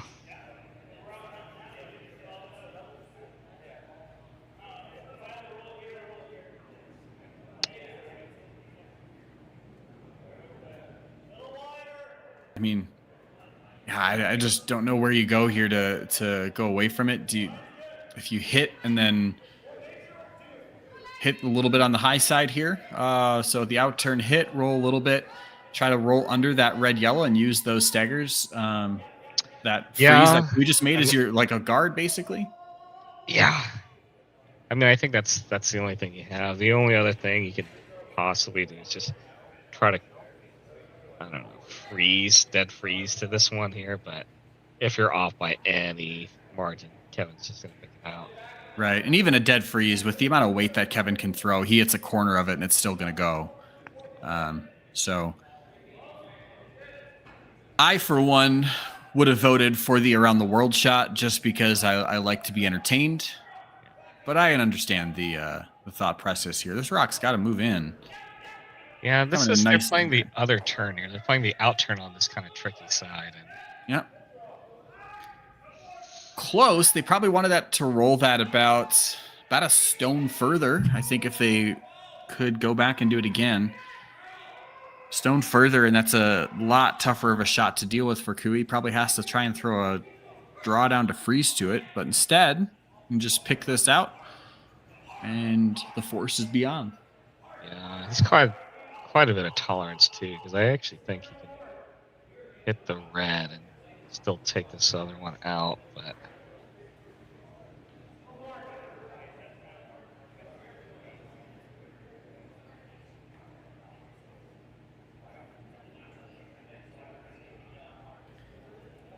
It is tricky here with this turn. It's, again, this tricky turn that we've seen where they think they have to jump on it early. This one, I think they do need to jump on early, actually. And he does get it. Never a doubt. Just barely sneaks that one by. Good job, Tyler Tardy. Way to earn the paycheck there. And just going to be a draw for one here for Luke Violette and Team Casper. Yeah, somehow the shooter stuck around at that weight. But What a great scrub by Tyler, who's treating himself to some cooler water back there. Yeah, go ahead and get your second cup there. I believe he sounds like at one point there was some team discussions happening earlier in the event, and Tyler went and just sat in the stands with a couple of the fans to take a little bit of a break. So he's had some well-earned breathers a few different times throughout the course of this event. Quickly trying to turn himself into a fan favorite here, I think, hanging out with the fans in the stands.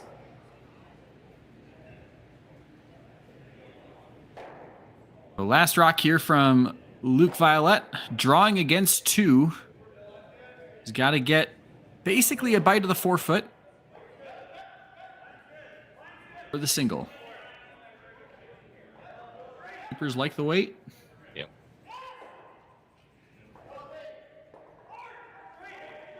And right to the tee line. Great shot there from Luke Violet. Making the draw as you need to, taking their single. So an eventful end here in the 6th. The hammer will go to Team Cooey, and they are up 1 as we head into the 7th end.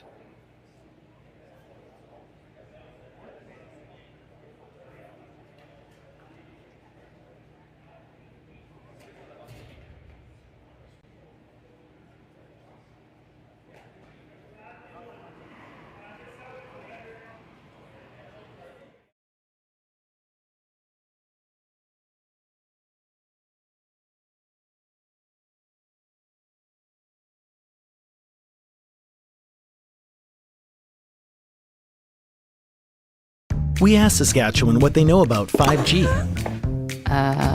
More speed? More innovation? It's going to make our lives a whole heck of a lot easier. This is what 5G looks like. Better, faster. Sounds like one more G. Sounds pretty good. I don't know what it means. All you really need to know is the future of 5G is here and will continue improving through investments in network technology.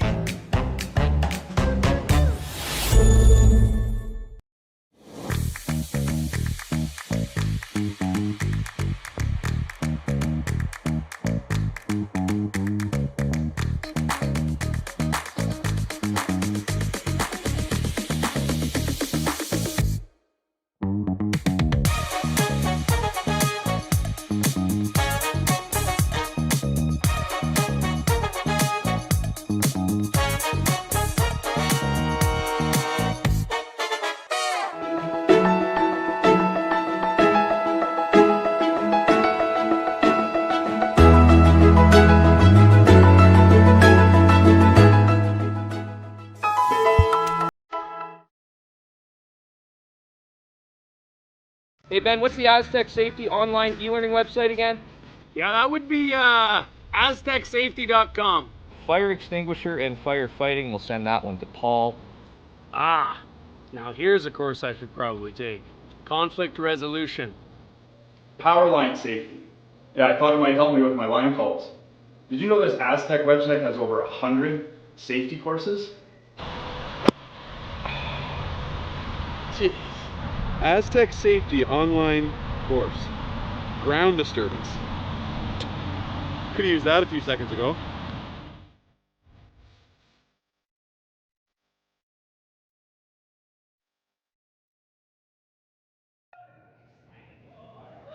Welcome back here for the 7th end from the RBC Dominion Securities Western Showdown from Swift Current Curling Club.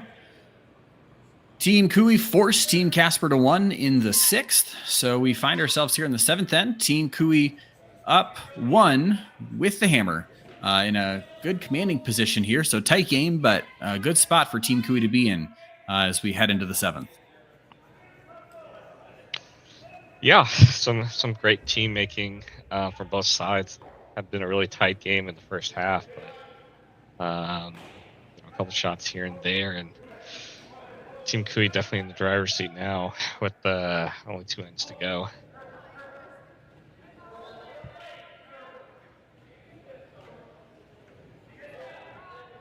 It's an interesting setup here for each team. We talked last end how, Team Cooey was going to go really hard for a force and Team Casper was going to push really hard to score 2. And we saw that even late in the end, Team Casper was, playing draw around a corner guard instead of, heating any of the rocks in play, trying to do their best to set up a score of a multiple. Now here in the 7th, kind of flips a little bit. Team Kui would love a blank.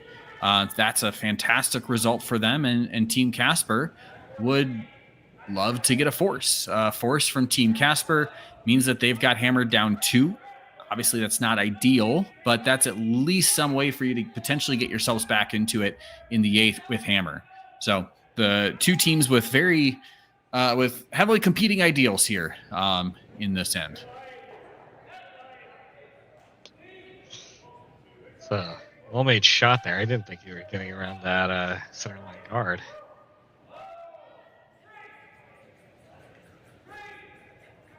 Mark, you're always the voice of confidence here. Yeah, that's well done. So now double peel attempt here from Tyler Tardy. Got one. Got just the one. Can't believe he didn't get that second one. I thought he had that clean there. So just drives it by. Does Rich put one back? Yeah, I think it's too early to start making a play. I mean, yeah, I feel like you make a play, and you're just like a double away for Kui to be really in control, right? Right. I think my only issue if I'm putting that rock back is you're giving Tyler Tardy a second chance to throw the exact same shot that he almost just made. Yeah. So that's probably one of the bigger challenges, and especially with how close he was to making that. I don't see him missing it on this next one.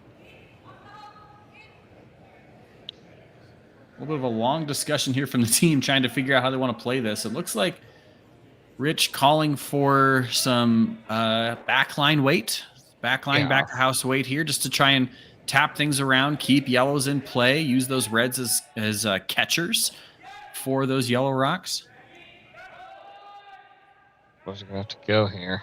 Yeah, really trying to hold this line as best as they can. Getting to the low side. No, that's gonna catch the guard. Okay, a little bit of split action there.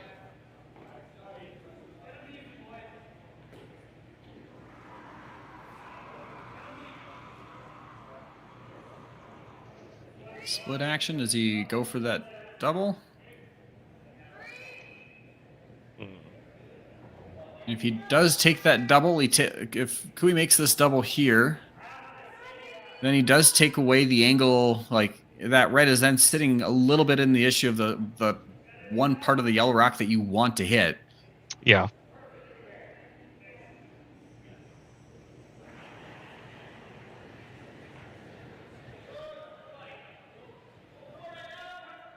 Sweeper's off this one here. Oh, a little bit from Karek. Really nice shot from Tyler Tardy, and managed to avoid the. That's a interesting shot there. Instead of sitting up where it would block that shot, ends up just rolling straight down towards the tee line. So,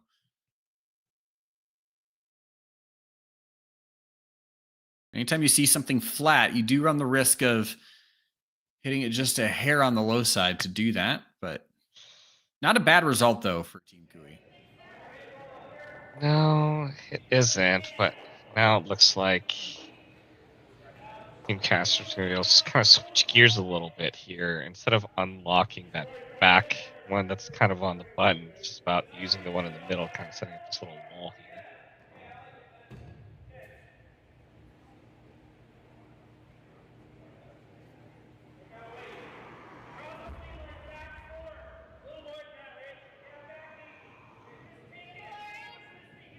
So yeah, it looks like, as you said, looking to just create a wall of reds. Basically just, even though they're all above the tee line, it's all a lot of rocks that could eventually be used against Team Kui. A lot of rocks to freeze against here for Team Casper if that wall is set up. And a good freeze into a pocket on a future shot is what's going to help you set up for a force potentially.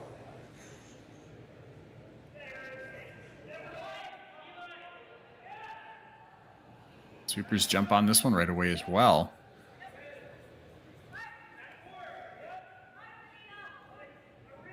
Starting to move here. Still got a good bit of weight, Yeah, I think that was jumped on it.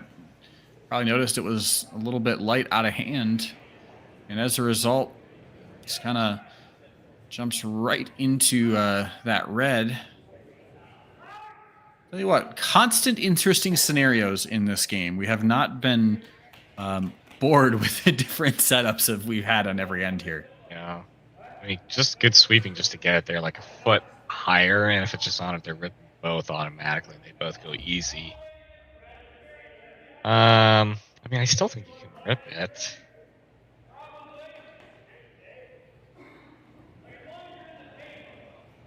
Yeah, if Kui rips it, then that's really going to start committing to a blank.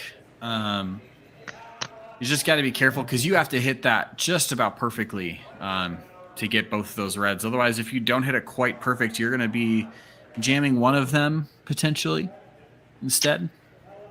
If you're looking from the overhead, I think, yeah, hitting the one on the right first, that definitely spins off. I think you can still get it. In turn here, I think it's from the thrower. It's right in the pocket. I think. Well, it's definitely going to be throwing some weight here.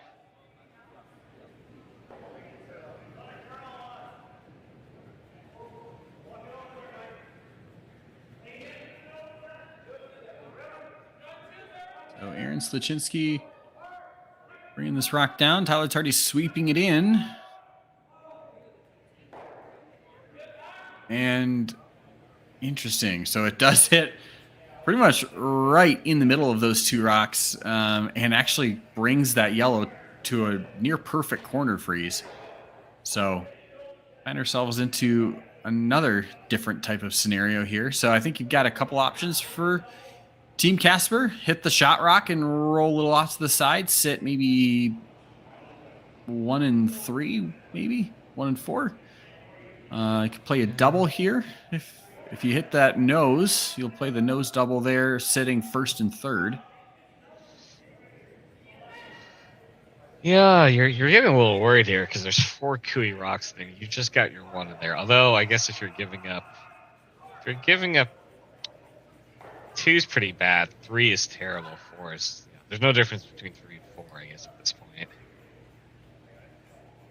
Yeah, exactly. I think you're looking at, you got to go hard for the force here for a little bit. We're still on, this is Ben Richardson's last, so still 2 more rocks to try and the reds are grouped enough here that, push comes to shove for Team Casper. They can start to remove some, but it looks like they're going to try and play this double here, which would then remove 2 of those reds. Yeah, I like this call. Play it. Keeps both options pretty open here. Switching to the curl side now. Yeah, it looks like they made this really nice, I believe. Perfect. Oh. Great shot there. Really nice shot from Ben Richardson. And good management of that rock from the sweepers there. Both Luke Violet and Aiden Oldenburg doing a great job managing that as it's coming down the sheet. First, trying to hold the line to set it to where they want it to, and then Oldenburg did a great job getting it over to make that double, just sneaking it under those corner frozen rocks.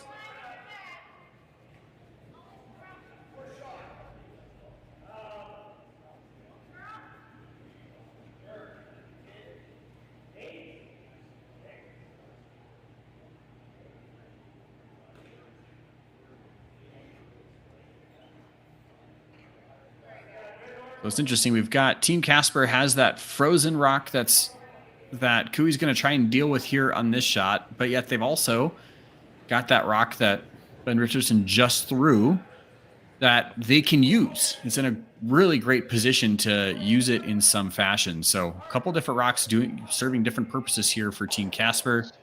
And Aaron Stachinsky goes ahead and makes that. So this, I think, is now where we see the decision time for Team Casper. Blank You start playing for the blank, or do you just eliminate those rocks, or do you play really aggressive trying to get the force? This is when it gets hairy, trying to play between those two decisions where you could either play a little closer to the vest and hope for the best and try to steal. Yeah, this is. Oof. I feel they could draw there, maybe. They draw. Yeah, I think they could draw and get partially corner frozen, right? And basically kind of give us the same situation we just saw, at which point Kui's probably just playing the exact same shot again on his next one, right? I mean, they have this double and roll, right? You can. Problem is, I don't know if you roll far enough to not leave a double.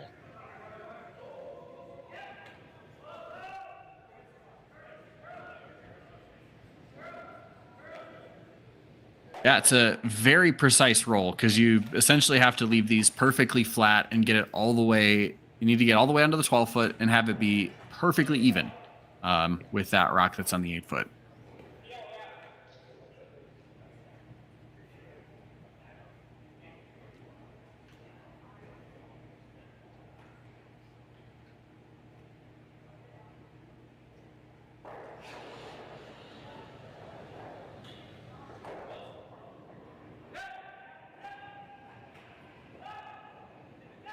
So Ben Richardson, or excuse me, Luke Violet's first rock here, trying to make a really precise double and roll, and not going to roll far enough. Yeah. So double here for Kevin Kui. We're looking at a blank.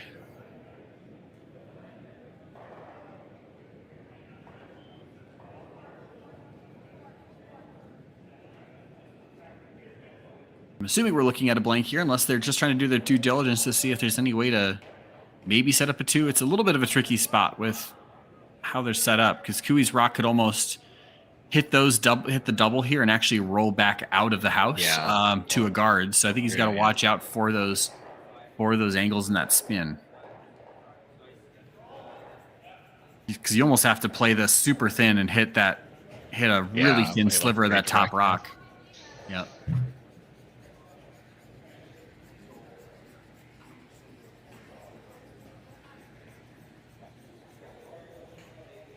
Not quite the tick boom that we've hear some teams and other commentators refer to, but pretty close to a tick boom type of shot, just to make sure that you can stick that shooter around.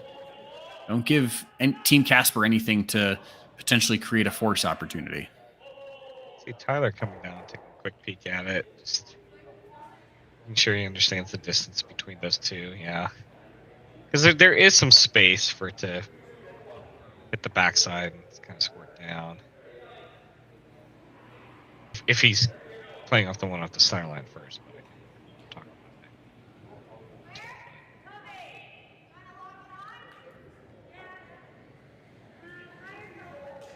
that. Kevin Kui with his first rock, trying to make a double and stick in the house here on his first rock with hammer. And instead leaves a biter. So just kind of, as you mentioned, kind of squirted through there, moved both of the rocks in play. And now we find ourselves with that force coming in. Yeah.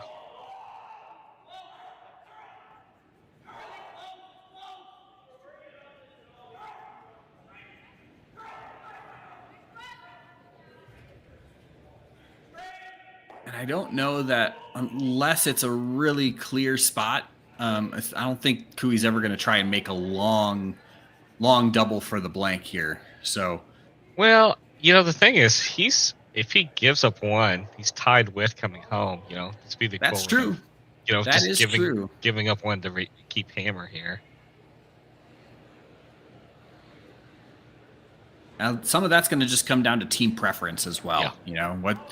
Where do you feel the most confident in your game? So Ben Richardson's got to hit the paint here with his last one. I don't think that'll be a problem. His draw weight's been right on all game. Because that was a thing, a couple weeks ago with was that Jacobs and Gushu in the game? Yep. Yeah, but Jacobs got booed for. Or wait, no, that was for blanking. I didn't watch that, but I remember reading about it. It was a fascinating set of events. Love seeing I mean, if you haven't, Brad Jacobs did a great interview with John Cullen and Robbie Darty. I'd really recommend checking that out. Love seeing the passion from the fans. So, I think as Gushu alluded to at that one, of all the people to egg on, it's not Brad Jacobs. So, but back here to our game, we've got Kui trying to decide, does he want to try and play that really long double for a blank, or as you mentioned, just hitting one out, playing for to retain hammer going into the 8th end. It's got a lot of different options of what he could do here. Take the 1, be up 2 without hammer, give up the 1 tied with hammer. Yeah, I think. Yeah, I mean, I gotta imagine he's gonna wanna keep hammer going, so giving up 1's not terrible, you know. So they can play this, take a free crack at this double here, right? If they get the blank, even better. I guess what the worst case scenario for them situation would be hitting and rolling for the force.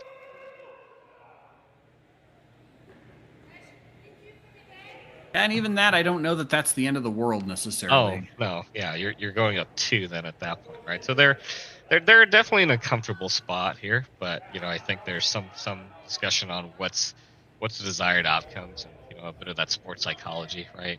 Exactly. That you're going to be good with whatever result here. Yeah, they're all. I think a lot of the outcomes are comfortable. It's just what is your most comfortable of those outcomes.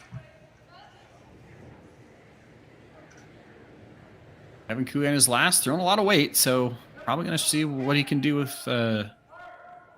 this one here. Going to come across. Is it over the top? It does come over the top, so just out here. So it's going to be a steal of 1 for Team Casper, and we are going to the 8th in a tied game between Kevin Kui and the Team Danny Casper. So we will see you back here for the 8th end. Team Kui has hammer, tied at 6.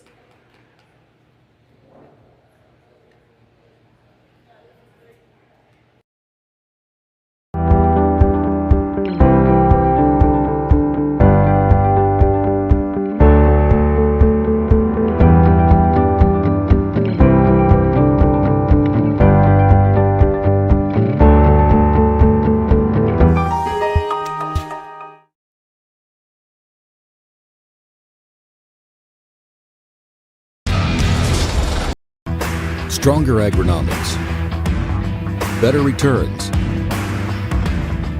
greater peace of mind.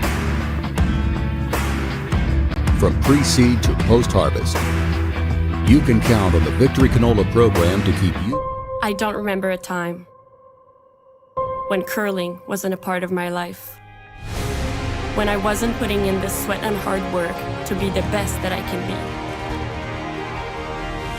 Clocking in the time, the effort to practice day in, day out. Curling is more than just a game. It's a family, a community. And when it's time to play, I know I'll be ready. Hardline, supporting hundreds of our next generation athletes.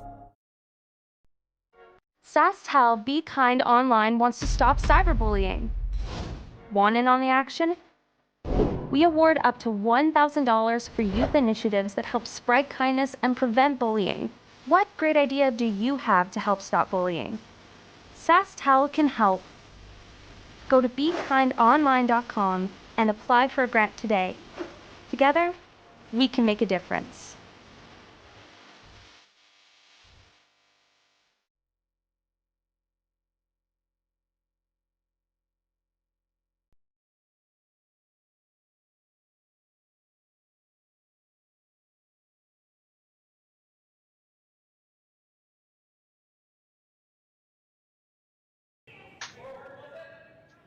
And welcome back here for the 8th end of this C qualifier between Team Kui and Team Casper from the RBC Dominion Securities Western Showdown at Swift Current Curling Club. great game here on Curling. Thanks to the Curling Zone and Curling Stadium stream for giving us the opportunity to just see so many games. And we got one of the last teams going to be getting into the playoffs here. And was watching the body language from Team Cooey after they made that attempt at the double. I don't think they were super disappointed to keep the hammer, even though they gave up the steal. It seemed like they were pretty okay with giving up the steal there just so they could have last shot here in the 8th end. Yeah, definitely. I love that they all kind of got around the house and kind of talked about it and seemed they were all on the same page about the outcome, right? Because when you look at it, they've got hammer in a tie game, and you got to feel decently comfortable heading into it. Absolutely, and welcome to all of you that were watching the Gushu Mubrik game on the other C qualifier. I'm Ben Hoppe, joined by Mark No here.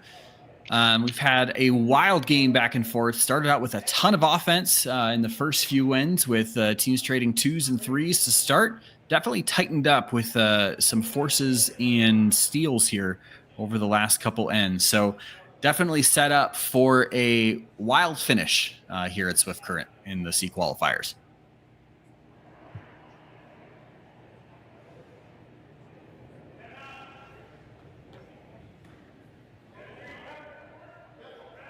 It does look like Rich Runen's center guard is on the center line there. So really important in the 8th end to get on the center line, take away that any opportunity for a tick shot. So at this point, I really feel like it's going to be a race to the center here as we kind of run through this one. Don't you think, Mark? Yeah, I think the decision here is where are we going here? Are we going frozen on top? Are we throwing one guard here? Are we... Yeah, I think he first tapped like back button, but I think that would be one of the last options we would pick. Looks like they may be settling on just kind of tapping this here. I don't know. I still feel like it's early. I feel like one more guard is okay here. Yeah, if you go one more guard, I mean, almost no matter what, Team Cooey's can be. I mean, no matter what, Team Cooey's peeling a guard, right? Whether you have one guard or two. Yeah.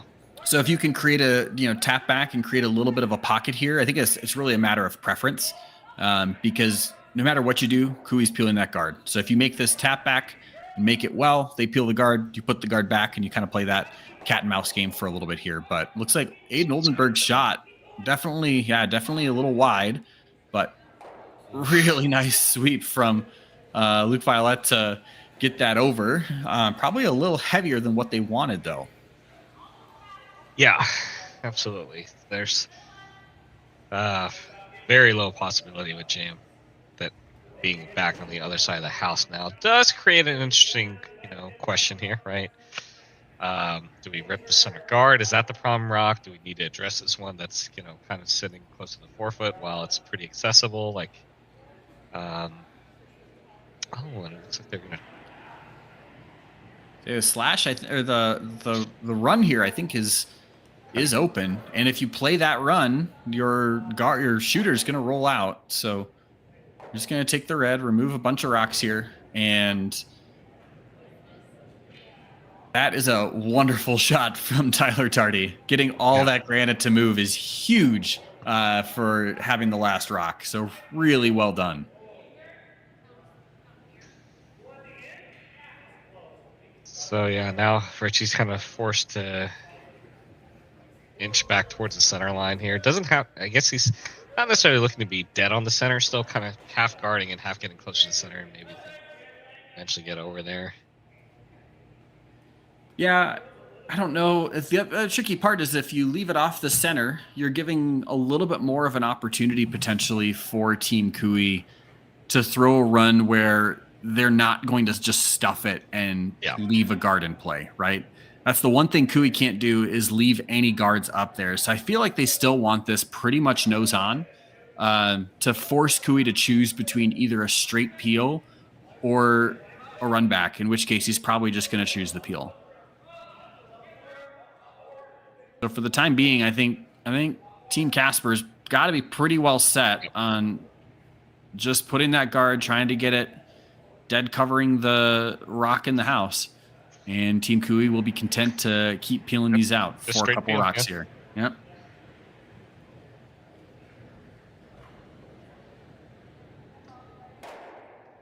You know, the Casper stone's in, it's in a decent-ish place, right? It's biting the 4 foot, right? So it's, potentially a steel rock if it comes down to it, but. Yeah, we're not really going to see how Rich Runen wants to utilize that rock for Kevin Kui's last until, assuming that all the rocks from here on out are made, we're not really going to get to see how he wants to utilize that rock until probably Luke Violet's first rock, maybe even his second, like until their last rock at the end.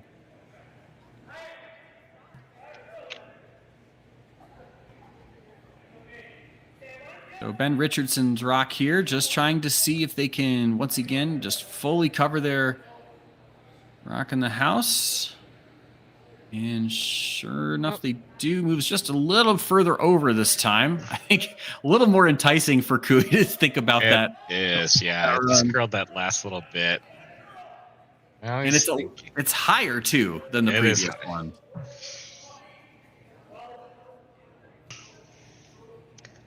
So they are going to actually come around and looks like play a hit on that one with how high that guard is.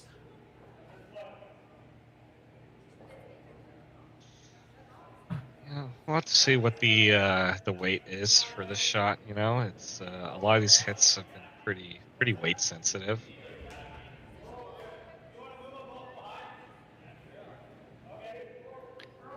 Interesting decision to keep the guard in play. They're just trying to give a rock that now Team Casper would have to deal with. You do remove it and sit open here. So I guess the benefit for playing that is now, assuming Rich Runen comes down to deal with this rock, if he does, then that really helps to open up the scoring area for Kevin Kui's final shot. So it looks like Rich is going to call a guard here. Try to get as many rocks in play as he can, going into Skip's rocks. Yeah, as soon as I was talking about, they're just gonna guard peel. Add a little bit of change up, so shows you how quick these ends, even though it looks routine, can change pretty quickly here. Kevin Kui just keeping us on our toes here. He didn't want us to get bored with what's going on.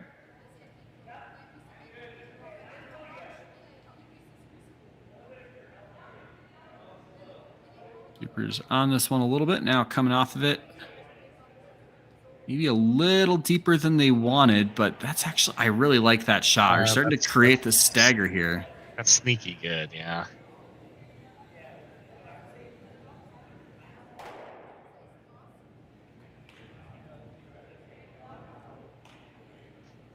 Now we're going to see a peel the other way from Team Kui on Aaron Slaczynski's last rock.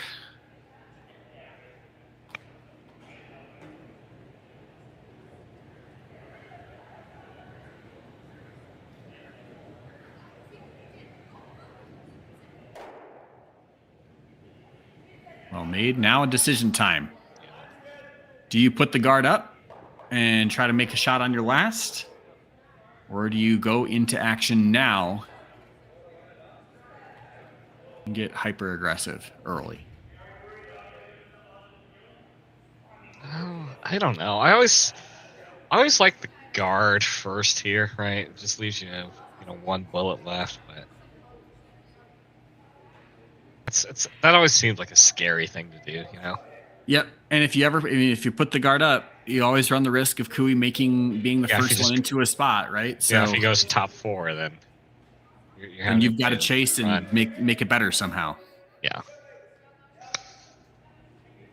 With that ice call, it looks like they are throwing a guard here.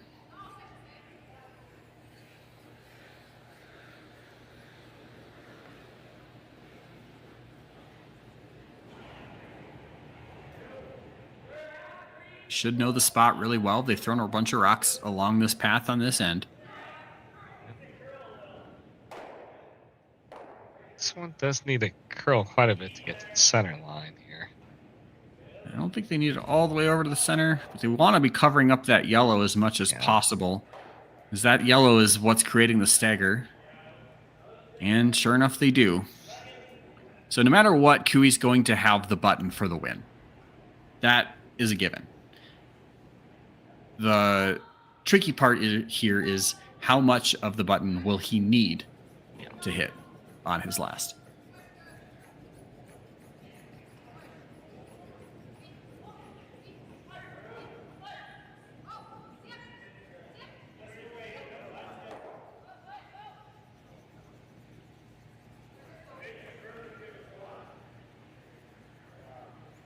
So it looks like the team coming down to once again talk about it.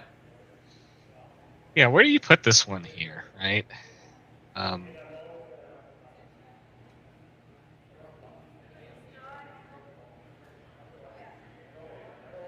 looks like there's a few different decision points. You know, you could put it, try and put it higher up, which gives you something to run back and also makes it really hard for Luke Violet to bury it anywhere that Cooey can't see it.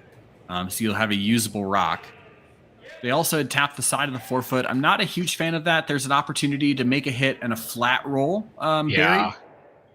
That I feel like is giving that, like, it's a hard shot and it's a precise shot, but I feel like it's almost making Luke Violet's shot a little bit easier than maybe putting it even on the center line. Yeah, you're giving him some tolerance on his shot. I was actually kind of thinking about that. It kind of reminds me, I think it was a Anderson Homan final where she just kind of drew almost open, let her, hit and try to roll, and then just took the other draw and took the draw again.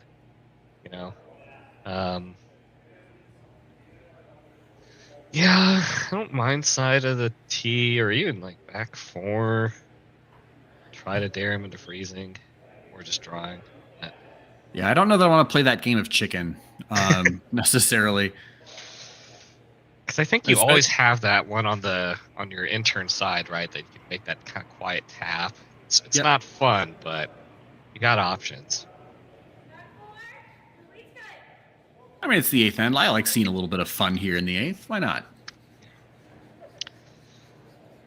Well, for no center guards, Casper's definitely making an end out of this here. Yeah, it got interesting. As soon as we thought that Cooey was just going to keep peeling those guards, and as soon as he came around to chase there, it did open up the scoring area a little bit more, but it opened up the opportunity just to have some guards in play. So really interesting development of this 8th end here for Team Cooey. Really important that he's sitting shot. Make Casper's last as difficult as possible. Like that's going to come in. Just to basically where they tap, just the side of the button. And that effectively forces the hand from Team Casper. You basically have to make perfect roll here.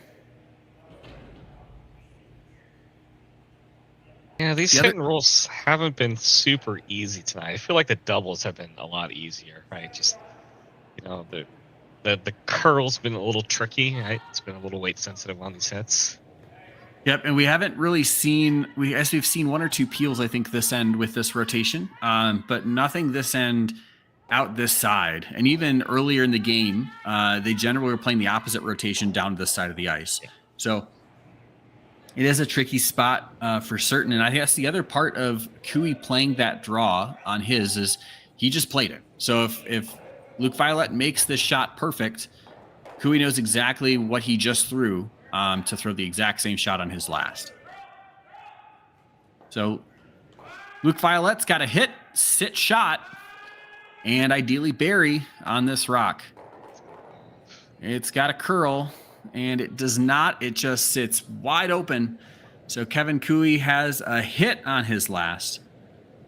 Doesn't even have to sit around. Just got to make this rock go away for the win.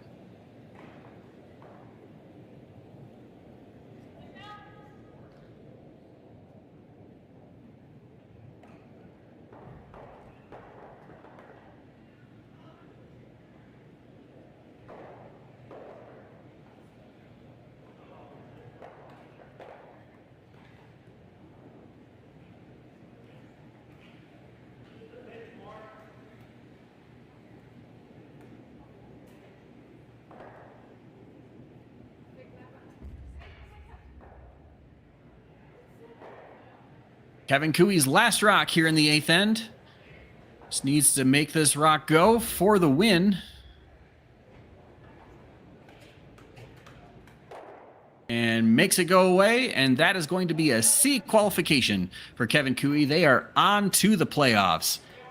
Mark, we had a really fun game here between these two teams. That was a lot of back and forth action throughout the course of that game. Yeah, great shot making by both teams, right? Great weight control on their hits. Just just a little bit on the lines. We're kind of throwing them off later in the end, but yeah, some great shots. Good game to watch. Very fun. Very fun game to watch. A really nice run here from Team Casper, especially without their skip. So kudos to them, and good luck to Team Cooey as they head into the playoffs here in Swift Current. If you're looking for some more action, there's still the other C qualifier on the ice. Kelly Knapp and Brent Pierce are coming down with looks like a 1 point lead here for Kelly Knapp without Hammer. So if you want to keep watching some games, head over to the other stream on Curling Zone. Thanks to Curling Stadium for putting this on, and good curling.